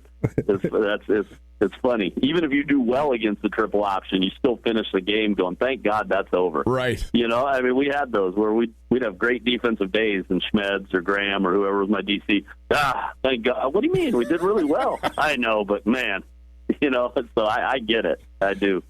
But obviously that's not me, and that's not what we're going to do. Well, last question then for you, Bo. I know that you're going to be now in California, and we mentioned Sam's Nebicom Cooper Cup. Those guys playing just up the road in Los Angeles. So are you going to get a chance to catch a game before this thing hits full force, or is it just going to be all work for you? I don't think so, bro. I mean, you know how that is. I'm lucky to text him right now. Yeah, right. That we got to do. We actually did have a text back and forth, though, the other day. But, my NFL watching days are going to be truthfully, they'll probably be on hold till the day I retire. So, you know, I'll catch him on TV once in a while when we get a chance, but too busy for that. Well, Bo, congratulations, man. Welcome back to the Big Sky Conference. It's great to have you back in it, and we're excited to see what happens at Cal Poly here this year and going forward after that. Best of luck to you, all right? Appreciate it. Thanks for having me. You bet. Thanks for being with us. Bo Baldwin, new head coach at Cal Poly, a guy who's been around a little bit, knows what's going on. I thought he had some really interesting things to say. You know, the recruiting process is not just about the sale. You know, I think everybody thinks about the sale, especially on something like tomorrow when you got signing day and everything like that. Coulter, you got to go in, convince a kid, hey, this is where you want to be, what's best for you. It's also about assessment, right? I mean, in fact, so very much about at the FCS level, about projection and what a guy can be and what you expect his development to look like. And the guys who can do that, I mean, it's an unknown, but it's not a zero unknown. I mean, there are signs and things to look for in the guys who can do that well and develop them well. I mean, some of it isn't just about development. It's about being in a program that develops too. You know, you could have a guy with the biggest hands and feet in the world who would have been something else in another program but didn't turn out because he was not in a program that, you know, made that happen. So there's a bunch of factors into it, but creating that is something that obviously is something that Bo Baldwin has prided himself on, certainly proven that he can do that at a place like Eastern Washington, and now at a place like Cal Poly, you know, he thinks he's got all the reason in the world that he's going to be able to do that again. Cooper Cup had one full ride coming out of high school. It was not Eastern Washington. It was Idaho State University. Mm-hmm. He took a half scholarship, and they thought they were taking a chance. Jay Dumas, who used to be an assistant coach at Montana State, he was part of Mike Kramer's staff that got let go in the scandal in the spring of 2007. He lands at Eisenhower High School in Yakima and then ends up coaching at A.C. Davis High School in Yakima. Familiar with Yakima? It's a pretty stratified community. There's definitely like East Valley and Eisenhower are definitely the quote-unquote nice high schools. A.C. Davis is what people would call a rough high school. Cooper Cup came up in that environment and always had a chip on his shoulder. And when Jay Dumas then got a job at Eastern Washington, and then he was working alongside Junior Adams, the former Bobcat wide receiver, who was the wide receivers coach at Eastern Washington, he said, hey, there was this kid. I coached him in JV football. He's tiny, but he's the best dude I've ever seen catching the ball. And so they looked this kid up. At the time, he was about 6'1", 175 pounds. When he comes to Eastern, he grows about 1.5 inches, puts on about 30 pounds during his redshirt year. Oh, and then goes out and catches 23 touchdowns as a freshman and ends up catching 80 touchdowns in his Eastern Washington career. But that's the development. Sometimes you got to find that guy, take a chance on that guy. You never know what they might become, and it might happen way faster than you ever think. Right. That's where, like, I just giggle. Like, tomorrow we're going to see 3-star recruits sign with programs across the Big Sky Conference and across the FCS. I can't think of a guy who's a 3-star recruit that has signed with the Montana schools in the last couple of years that has then turned into like one of the greatest players on the team. It's hardly ever that. Samori Toure had 0 stars. None. 0. None. Look, I mean, he just set the school record for receiving yards in a season. It's crazy. Right? Like, Dalton Snoot is a 2-star recruit. Like, that's pretty good. Going to UNLV, okay. FBS. Well, like, it's not like here's a great example. This tweet had me laughing all weekend long. Travis Johnson, coming out of Servite High School in Anaheim, California, was the number 3 rated quarterback in the entire class of 2015. When Joe Burrows won the Heisman on Saturday night, somebody tweeted out the list of the top 24 quarterbacks, the top 24 quarterbacks in the class of 2015. Yeah. Joe Burrow high school quarterbacks. Yep. Joe Burrow was number 24 on that list. You look up there, and it's Travis Johnson's name used to be Travis Waller. I don't know the story behind that. I don't know if we'll ever know. But regardless, here's Travis Waller ahead of Kyler Murray, Lamar Jackson, Joe Burrow, Kelly Bryant. I mean, Gardner Minshew, like on down the line. And it's just so funny because Travis Johnson, I give that kid all the credit in the world. Because look at the other guys, like DeAndre Francois. Where's that guy? Yeah. Where did he end up at? You know, and I think that so often at all levels of football, but especially at this level of football, if it doesn't work out, then all of a sudden, if you're a 3-star guy, chances are you're coming to an FCS school because you want to play early. And if you don't, what are you going to mean to the locker? How are you going to buy in? But also, what's your motivation to improve? Whereas if you're like Mitch Brott told me, he said, I couldn't believe that I was a super state selection starter in the Montana East-West Shrine game. I played in the Mondac Bowl, and no one on planet Earth would give me a full ride scholarship. And he said, so I just grinded until I got one. And he had to start like 20 games in a row before he got a full scholarship. Mm-hmm. But sometimes that's the greatest motivation. Yeah. Yeah, no doubt. It's To Tell New Honest, 102.9 ESPN Radio. Coulter, just quickly here, I alluded to this off the top, but earlier today, we were sitting around, looking at what was going on, and the New Mexico job, which was open, had a couple of names, specifically Jay Hill and then later Jeff Choate circulating around. Now that has gone away because they've hired Danny Gonzalez, defensive coordinator from Arizona State.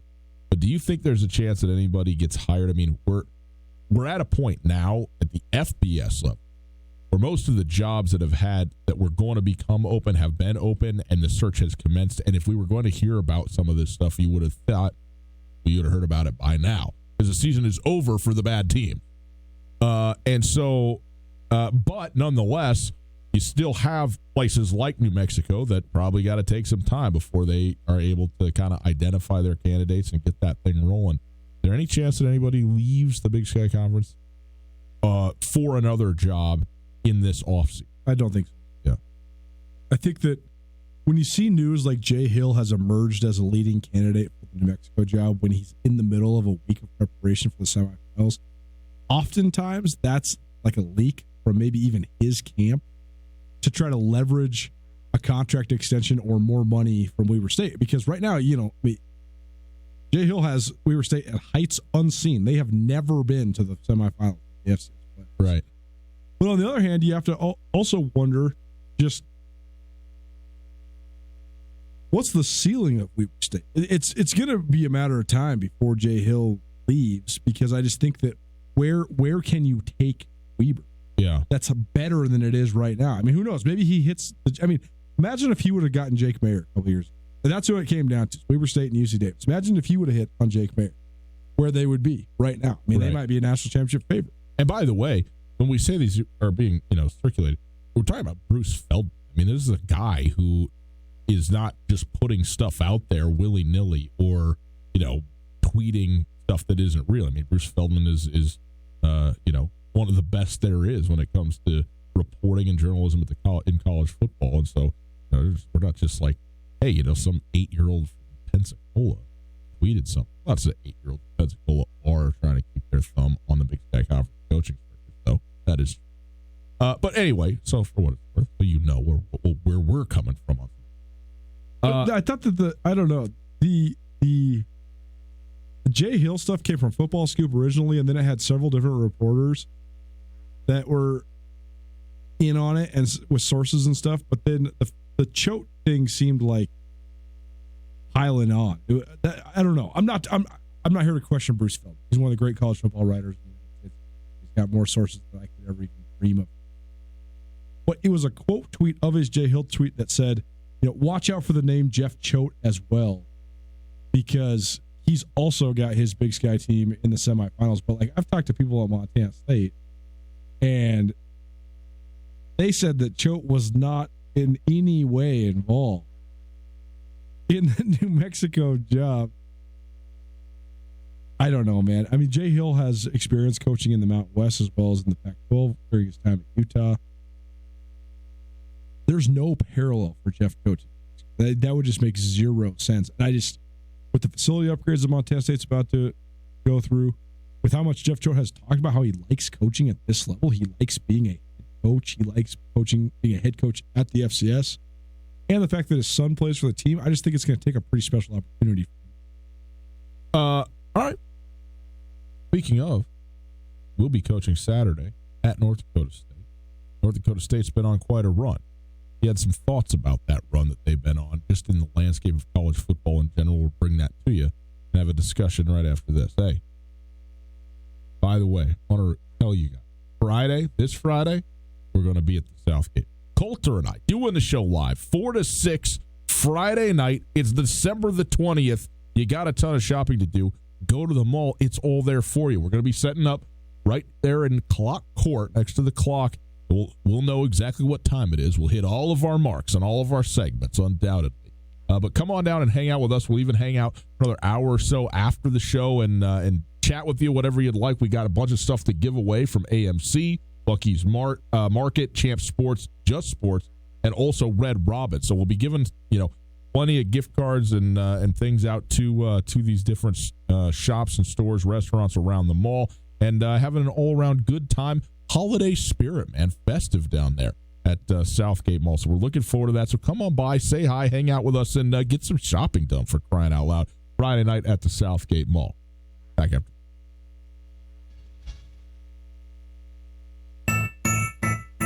'Tis the season for a festive holiday feast at the Montana Club with mouth-watering dishes like our cranberry brie walnut tarts and pork Diane, or savor our Chardonnay salmon or blackened shrimp fillet. Be sure to wrap up your celebration with our decadent pecan rum raisin cake, all available for a limited time only through January 5th. See the full menu at montanaclub.com. Happy holidays from all of us at the Montana Club on Brooks and North Reserve, Missoula. No matter how far you may go, there's always one just down the road. Down Pump, ooh, pump it up. Down Pump has a great selection of wine. Right now, you can pick up a bottle of Barefoot Bubbly 750 milliliter, only $8.99, and Liberty Creek Wines 1.5 liter, only $7.99. Stop by your local Town Pump and check out their wine selection for yourself. There's one right down the road.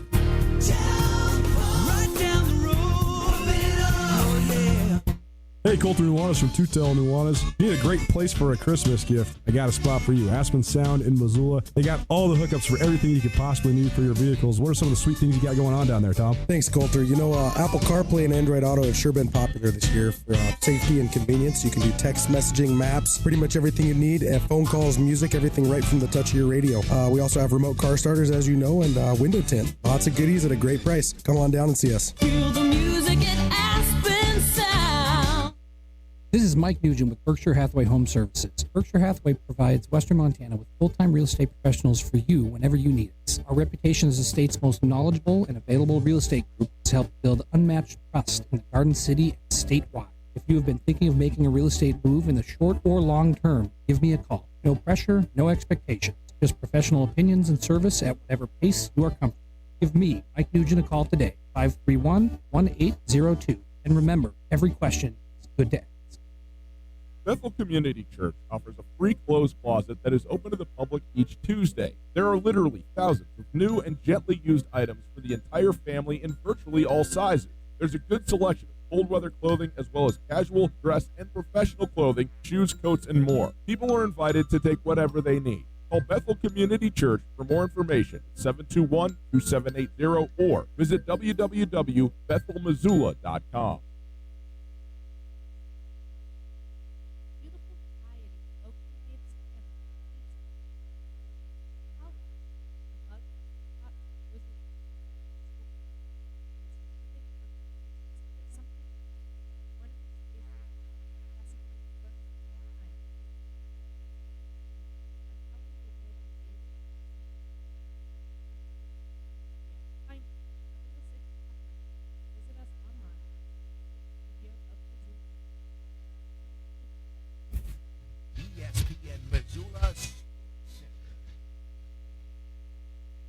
Good afternoon, Ryan Tutel, Colton Nuanez, 102.9 ESPN Sports Center. When I say afternoon, maybe it's evening. I think we've made it there. Montana State, they play in Fargo at North Dakota State in the semis of the FCS playoffs Saturday afternoon. But also, they played in Fargo last night in men's basketball as well. The Bobcats, though, turned the ball over 16 times, led to 26 NDSU points in a 79-65 loss. Vinny Shahid scored a game-high 24 for NDSU, while teammate Tyson Ward added 19 points and 13 boards. The Bison also were 10 of 26 from beyond the arc. Amin Adamu paced the Bobcats with 19. Harold Frey added 18. The Cats shot 49% as a team. They're now 6-4. They play at Cal State Bakersfield Thursday. Kelowna's Ty Erickson and Miles City's Haven Meged locked up World Championship Saturday night at the National Finals Rodeo in Las Vegas. Erickson finished number 1 in the world in steer wrestling despite finishing out of the money on Saturday. The former Montana State Cowboy was ahead of Butte Bridger Chambers, originally from Stevensville, who rose to second place in the world standings and third in the average at the NFR with a third-place finish on Friday night. Meged, a 21-year-old rookie, won 2 buckles, first in the average and second in tie-down roping. And finally, Wednesday is the beginning of the early signing period. Montana State has 20 known verbal commits, while the Grizzlies have 15. Also tomorrow night, Montana men's basketball at Oregon.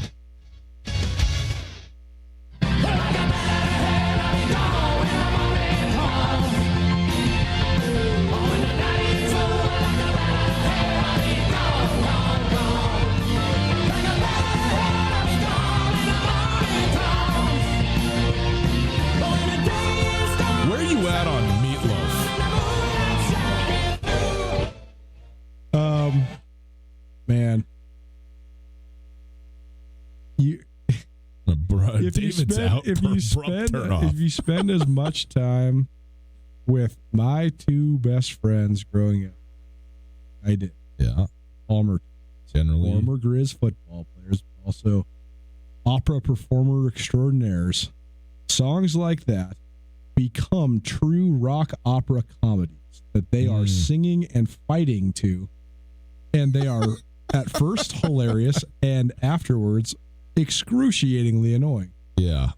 So shout out to Ty if he's by chance listening to the show, because he does live in Missoula. You know, if you sang Meatloaf to me this time, Ty, I would love it, because I would think it was a flash from the past. It's Tutel Nuanez, 102.9 ESPN Radio, SWX Montana Television, broadcasting live from the Kurtz Polaris Studios. Kurtz Polaris, 2904 West Broadway in Missoula Highway. Online at kurtzpolaris.com. Check us out on the Instagrams at 1029 ESPN. Giving away tickets to the Lady Grizz home opener January 2nd right now. So go on, follow at 1029 on Instagram, and check us out there. By the way, at Just Tutel, at 1029 ESPN, and at Skyline Sports MT on Twitter, too. You can check that out. For my money, Meatloaf's best that he's ever done, Fight Club. That's what I think about Meatloaf. All right, Coulter. Let's hear from Jeff Choate quickly. If he does it quickly, he's about an or so. And just he was asked if the NDSU run broadly is good for college football. And he's got a bunch of things to say about it. So let's hear what he's got to say, and then we will return to it after this. With the run that they've been on this last decade, do you think it's good for college football? Do you think it's good for the FCS? I think we all got to play the same game. You know, so, but it is what it is. These are the rules we're playing by. And so I hope that we can make it more competitive. I'm sure they love it, but, you know, I mean, it's the same storyline every year, right? And like I said, if you've got one group that's offering $3,000, $3,400 a year in cash to these kids that another group isn't, the scholarship isn't apples and apples. So are we really playing on the same level? I don't know. But that's not my decision to be made. I mean, I think everything should be, you want everything to be competitive. I don't think it's good that Alabama and, no, they're not in the playoff this year, but I don't think it's good that Clemson, you know, you can pick your 4 teams and they're always in it. You know, I don't think that's good for college football either. I think they got to examine it, you know, because eventually everybody's going to go, well, why don't you just go play a different brand of professional football, and then we'll all go over here and play our little brand of football. And so, yeah, I mean, I think it's always better for fan bases, for the game as a whole, when there's parity. And I think that's one of the things you see in the NFL. There's, you know, people are kind of sick of the Patriots, obviously, but there is more parity in the NFL. And that's because everybody's playing by the same rule. Everybody's got the same salary cap. You know, those types of things are pretty level. There you go. Jeff Choate on a number of things. Now, here, I'm going to try and tease out two different things that I get out. One, which I agree with him, and another one in which I do not agree with. Okay? Where I agree with him is in what is an objective fact. And I know you had a lot of thoughts about this, about the cost of attendance stipend, the benefit that is to schools that offer it, and the fact that it actually does create I don't know if you want to call it unfair, but it's certainly uneven playing field when it comes to recruiting. And for a place like North Dakota State to have all the things they have going for it, and in fact to be able to offer cash money on top of a full scholarship to students that are coming, it's not a ton. Cost of attendance stipend is essentially an amount of money, $3,000 or so, that kids on full scholarships can get because the scholarship covers books, obviously classes, place to live in there as well. But there's other things, gas for your car, cell phone bills, that kind of stuff is not covered. So you still have money that you have to pay for things that you need, even if you have a full ride scholarship. Okay. And so, and you can't have a job, really. I mean, you can have, I mean, there's not really a way to sit there and work on the side. You can a little bit, here and there, but you can't just do it like that. A lot of kids have full-time jobs or close to it and then also go to school. You can do a little bit of stuff, in the off season or whatever. But so anyway, that's what the stipend does. It's basically actual money that you get to use for whatever you want, but basically to cover what they estimate the rest of your actual expenses are. And it's a big deal. Yeah, like, man, kids care about this. I think this is actually the most fascinating thing in sports fandom, the lack of knowledge of how all of this stuff actually works. I think most people that follow Montana State would be shocked to know that even before the concept of full cost of attendance even existed, that the money that you're receiving for scholarships, it's not like brokered and filtered through the school often. Like when you're an upperclassman, you get your scholarship check. Yeah. You can do whatever you want. Right. If you want to go get a bunch of tattoos, I know guys that used to do that. They would straight go to the tattoo parlor and they'd figure out rent and food later. Mm-hmm. You totally can. And it can reach the level of, I mean, we've seen the scholarship money be used for crazy and terrible things, even in the state of Montana. But all I'm saying is that it's not like, okay, so two parts. First of all, you get a stipend every month when you're an upperclassman, you don't live in the dorms. Mm-hmm. And you can use as much of your money as you want. I don't know what it is now. It's probably a lot more than it was when I was in college, but I know when I was in college, my buddies used to get $660 to $680 if they were full ride. Yeah. Back then, you're probably sharing a house with four other guys, so you got $300 rent. And then you got $360 to live the rest of the month. Part of that probably has to go to cable or power or internet. Yeah. And my buddies would always be scrambling to even have money to eat, even though you're on a full ride. And you certainly can do like the meal plan thing at the food zoo. When you're an upperclassman, you're trying to be a quote unquote adult. You don't want to do the campus living thing, whatever. So I remember that we used to all put our money in the middle of the table and say, okay, let's go to Costco. Let's get $250 worth of food and we'll share it till it's gone. And we'd get by like that. So what did you do the next day? Yeah, right. No doubt. But then now you factor in full cost of attendance. And I think that, the Power 5 program, especially in the SEC, these kids are getting between $6,000 and $6,300 per academic year, which, I mean, again, it's not like this outrageous amount, but it is. After your room and board's fully paid for, you are getting an extra stipend that you can use for whatever you want. And it is a recruiting advantage. I think that the number one thing that Jeff Choate's pointing at, though, is it's not the football element. If you offer full cost of attendance, this is not just a football. Title IX requires you to offer full cost of attendance for every student athlete you have on scholarship. Mm-hmm. So, like people have asked, we mentioned this we played the sound the other day on. This soundbite's been circulated, and it hit the Fargo radio stations. But I had a couple Twitter engagements last night and into the day that were asking, well, why doesn't Montana State just do this? If they have 63 people on scholarship, it would be about $230,000. Don't they have somebody that can just write a check? No, it would be like $1 million+ because you have to offer it to every single athlete. And so that's where it just the $3,340. I thought it was so funny that Jeff Choate knew to the dollar amount how much NDSU athletes get. It's $3,340. That exact dollar amount, though, is it's microcosmic example of the fact that everybody at the school gets it. So that's how much more investment they have in sports. And it just shows you the gap. They're operating with the amount of money relatively, obviously not true cut and dry, but they're operating on way higher level of budget than most schools. I mean, North Dakota State's budget for athletics, $29 million and change. I think Montana's athletic budget last year was $20 million, and that was including the massive amount of payment that they had to do on the Champions Center. So you're talking probably more like $14 million. You're talking twice as much money for North Dakota State. Then you look at James Madison, insane. They're $52.5 million is their athletic. So they're almost twice of what NDSU is. And there's all sorts of different factors that go into it. One of the biggest issues on campus at the University of Montana has been putting a athletics fee into for the athletic fee. Give me my free tickets to the Grizz games. Give me my free tickets to the basketball games. But then it becomes a huge point of contention when your football team's getting in trouble or when they're not winning at a high level. All of a sudden, that academic stipend goes away or gets reduced.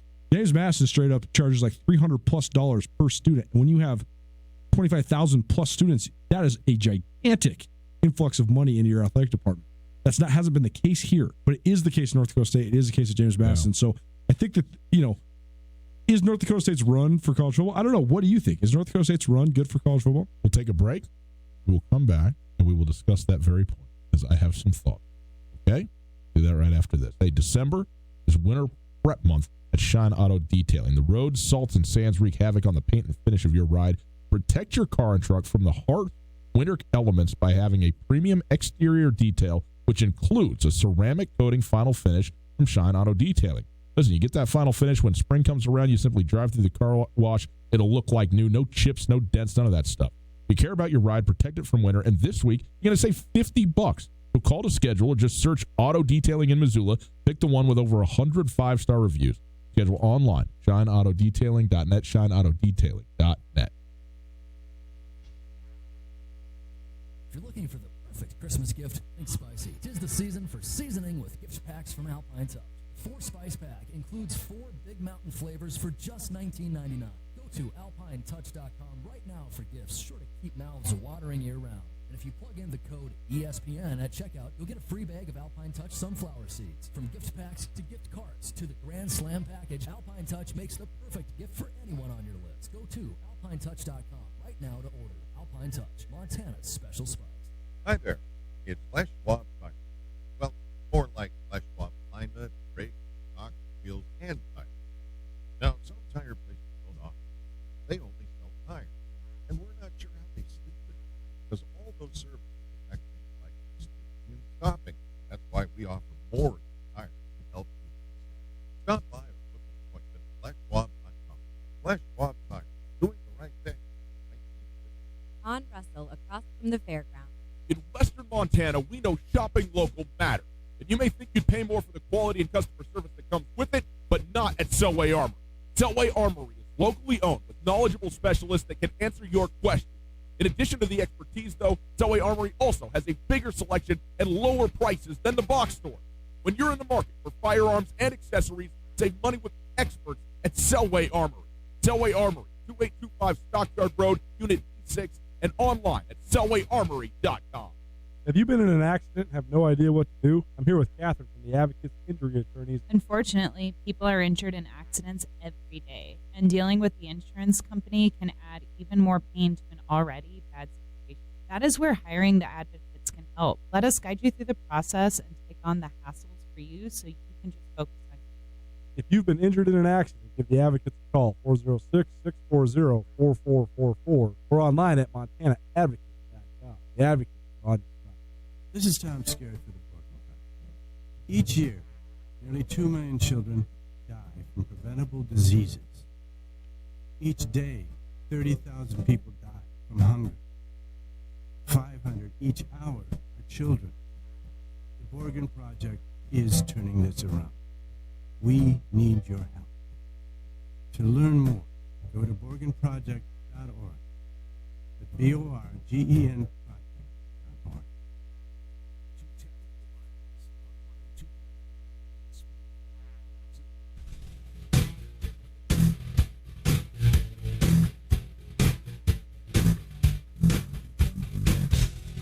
You ever heard of Metallica, David? It's Tutel Nuanez, 102.9 ESPN Radio. Our producer, no clue who Meatloaf is. Sad state of affairs. Good. Glad he does know. I mean, Metallica. to be fair, David's like 30 years younger than what it is to know Meatloaf. It's true. And also people that are, even though we're like only marginally older than David, there should just be so much less to consume, so everybody was inundated with the same pop. Think about you were not alive for one day in the 1970s. Think about how much you know about the 70s.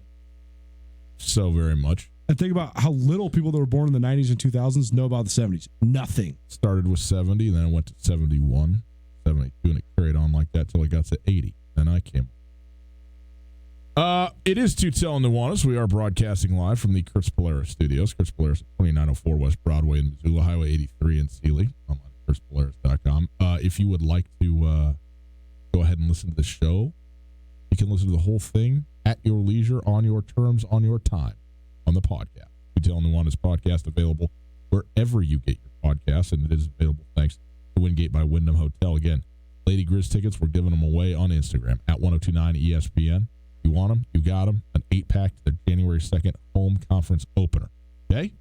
So check it out at 1029 ESPN on Instagram. Yeah, just go follow us there. You're in the running for those tickets. Coulter, the question was, is the NDSU run good for college football? The answer in my mind, contrary to what Jeff Choate had to say, is unequivocally yes. The reason it is, here's the thing. It's not the same thing as Alabama and Clemson, okay? First of all, it's not the same thing as anything. It's not the same thing, but what I'm saying, 7 out of 8 championships of any level, has that ever, I mean, find me, maybe it's been done like it has been done. In Montana, you can compare it to the Bozeman High School cross country. I'll tell you who you can I'll tell you who you can compare it to. UCLA basketball is a good one from David there. I'll tell you who you can compare it to, and the guy who formed my opinion on it. His name is Gino Auriemma, and he runs the biggest show in the history of shows if you want to talk about world domination. That is the UConn women's basketball team. And he gets asked this question and reacts very violently to it, which I admire him for. He says, are you kidding? Is Tiger Woods good for golf? Is this good for women's basketball? And here's why it is. Because it brings people in to something they would not otherwise be into. And North Dakota State brings people to the FCS level of football. Do they, though? Yes, they do. Yes, they do. And people are interested in it because they're aware of it. And how many more people are watching golf tournaments that Tiger Woods is playing in than when he isn't? How many? Right. I think that there's a flaw in your parallel. Tiger Woods is the greatest golfer in the world, or at least at his peak was absolutely the greatest golfer in the world. Yes. All of the best women's basketball players in the world play for UConn. They've had multiple all-time greats, from Diana Taurasi to Maya Moore to Breanna Stewart. Right. The greatest. These aren't the greatest college football. No, they're the greatest non-FBS. Okay, that's fine. But here, you know what's going on Saturday? Nothing. But North Dakota State will be playing, and there will be people who go, oh, wow. No, there's NFL. There's let's NFL see what's going on. Actually, Saturday, there are man. 3 on Saturday. Nobody's going to watch the FCS game. You're wrong about that, Coulter. You're wrong. They will more people watched last weekend than will watch this weekend. That's tried and true. The ratings have showed it for 10 years. With North Dakota State playing, there will be more eyeballs on the North Dakota State-Montana State game than there would be if it was any other team playing football. And That's also, true. people continue to have a narrative and an understanding of what this team is. And or in general, they're the only FCS team that has any space in the American conscience. North Dakota State. That's it. And so for them to be there is a boon to everyone, and significantly Saturday to the Bobcats. Let's go to the phones. We welcome in our dear friend, Tucker Sargent. Hello, Tucker. How are you? I know you got thoughts on this. We don't have a ton of time. You're off and running. What do you got? Well, I think Coulter sort of touched on it right as I started calling, and then it said I couldn't hear you anymore. But I think the big discrepancy is the fact that you look at Tiger Woods or UConn women, where they're the peak of whatever sport they're in. I think for NDSU, because FCS is already sort of an unknown to most college football fans. When there's just one team that dominates that way, I feel like it almost sort of detracts from the level of FCS. It's like, oh, well, there's a bunch of middling teams there, and then there's like one group that's got it figured out. No one's really going to look into it and see what that is. Yeah, it brings attention to it. I mean, their run is certainly amazing, and anyone around here gets how incredible it is of what they're doing, and it's fun. I mean, it's cool and it's fun, but I don't think it's not parallel with the other teams that you're talking about, because there are, I don't know, 100 and something other teams above them at a higher level. Certainly, and NDSU has proven they can play there. I get that. Like, they've beaten a lot of good teams there, but I don't think it's really the same thing. But let me ask you this. Is UConn women's basketball the best basketball there is? No. The NBA for women's basketball? For women's basketball, yes, but it's not the best basketball there is. If you wanted to watch the best basketball, you go watch the NBA. Heck, yeah, but there's Alabama's not the best football that there is. Everybody loves it, though. No, of course not. But there's clear lines drawn. One, the women's, there's a gender difference, so there's women and men's, and there's also a difference between amateur and collegiate and professional. Sure. So I think you're looking at the tops. There's benchmarks for all those things, and if you're at the top of that benchmark, that's more interesting, I think, to a lot of people than when you're at like a 1AA or an asterisk.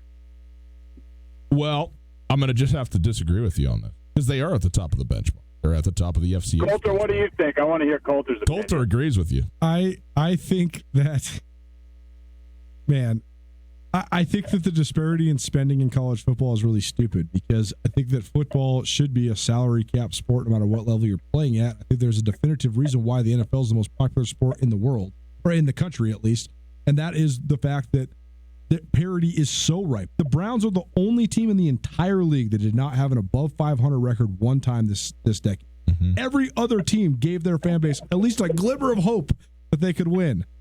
Whereas, and it's because of the salary cap. Yeah. And in college football, yeah, I mean, everybody the more you spend, the more you win. And I think that's, I mean. Okay, hold on. Tuck, you got 15 seconds, then we got to get. All right, Ryan, I had a great time at your birthday party last week. Congratulations on almost being 40. Appreciate that. Another great benchmark. 39 years old, almost to 40. Thanks, yeah, Tucker. one double A of the birthdays right there. That's Way to go, NDSU. That's it. Maybe that's why I love it so much. As always, we appreciate it when Tucker calls us around here. But listen, I just think here's what all I'm saying is if there was no dynasty, if it didn't exist at all, the FCS playoffs would be looked at on accident by and large, and with no thought whatsoever about them. North Dakota State contextualizes what happens at football at this level for everybody else in the country that doesn't follow this on the daily or weekly basis. Great. So it's irrelevant to everybody except for it's only relevant to now. It's only relevant to everybody but one team. Brings more people. Talk more tomorrow. Enjoy.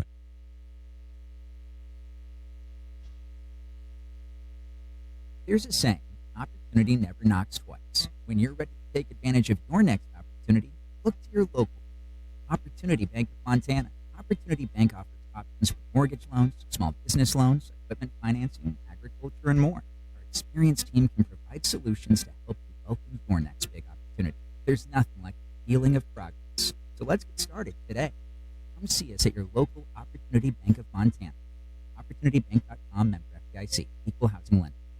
The biggest season in sports is shifting into overdrive, and the Desperado Sports Tavern has the fuel you need to to make it to the finish line. By now, you've heard that the Despo serves the best wings around, but did you know they have a full menu with burgers, nachos, chicken strips, sandwiches, cheese sticks, and even steaks? Fill your tank, then wash it down with an ice-cold beverage or two. Keep your head in the game with 32 HD TVs and room for the whole crew. The Desperado Sports Tavern on South Russell across from the Y. You know what's at stake after a car accident? Not only will you have to deal with pushy insurance companies, auto repair shops, endless doctor's appointments, and dozens of unforeseen problems, but also your normal day-to-day life. I'm Coulter here with Catherine from the Advocates Injury Attorneys, and she knows how hard this can be. That's right. And with all of that, it can seem tempting to take the quick settlement that the insurance company is offering. But I can tell you from experience that it is not going to pay a fair amount. I see it all the time where someone has settled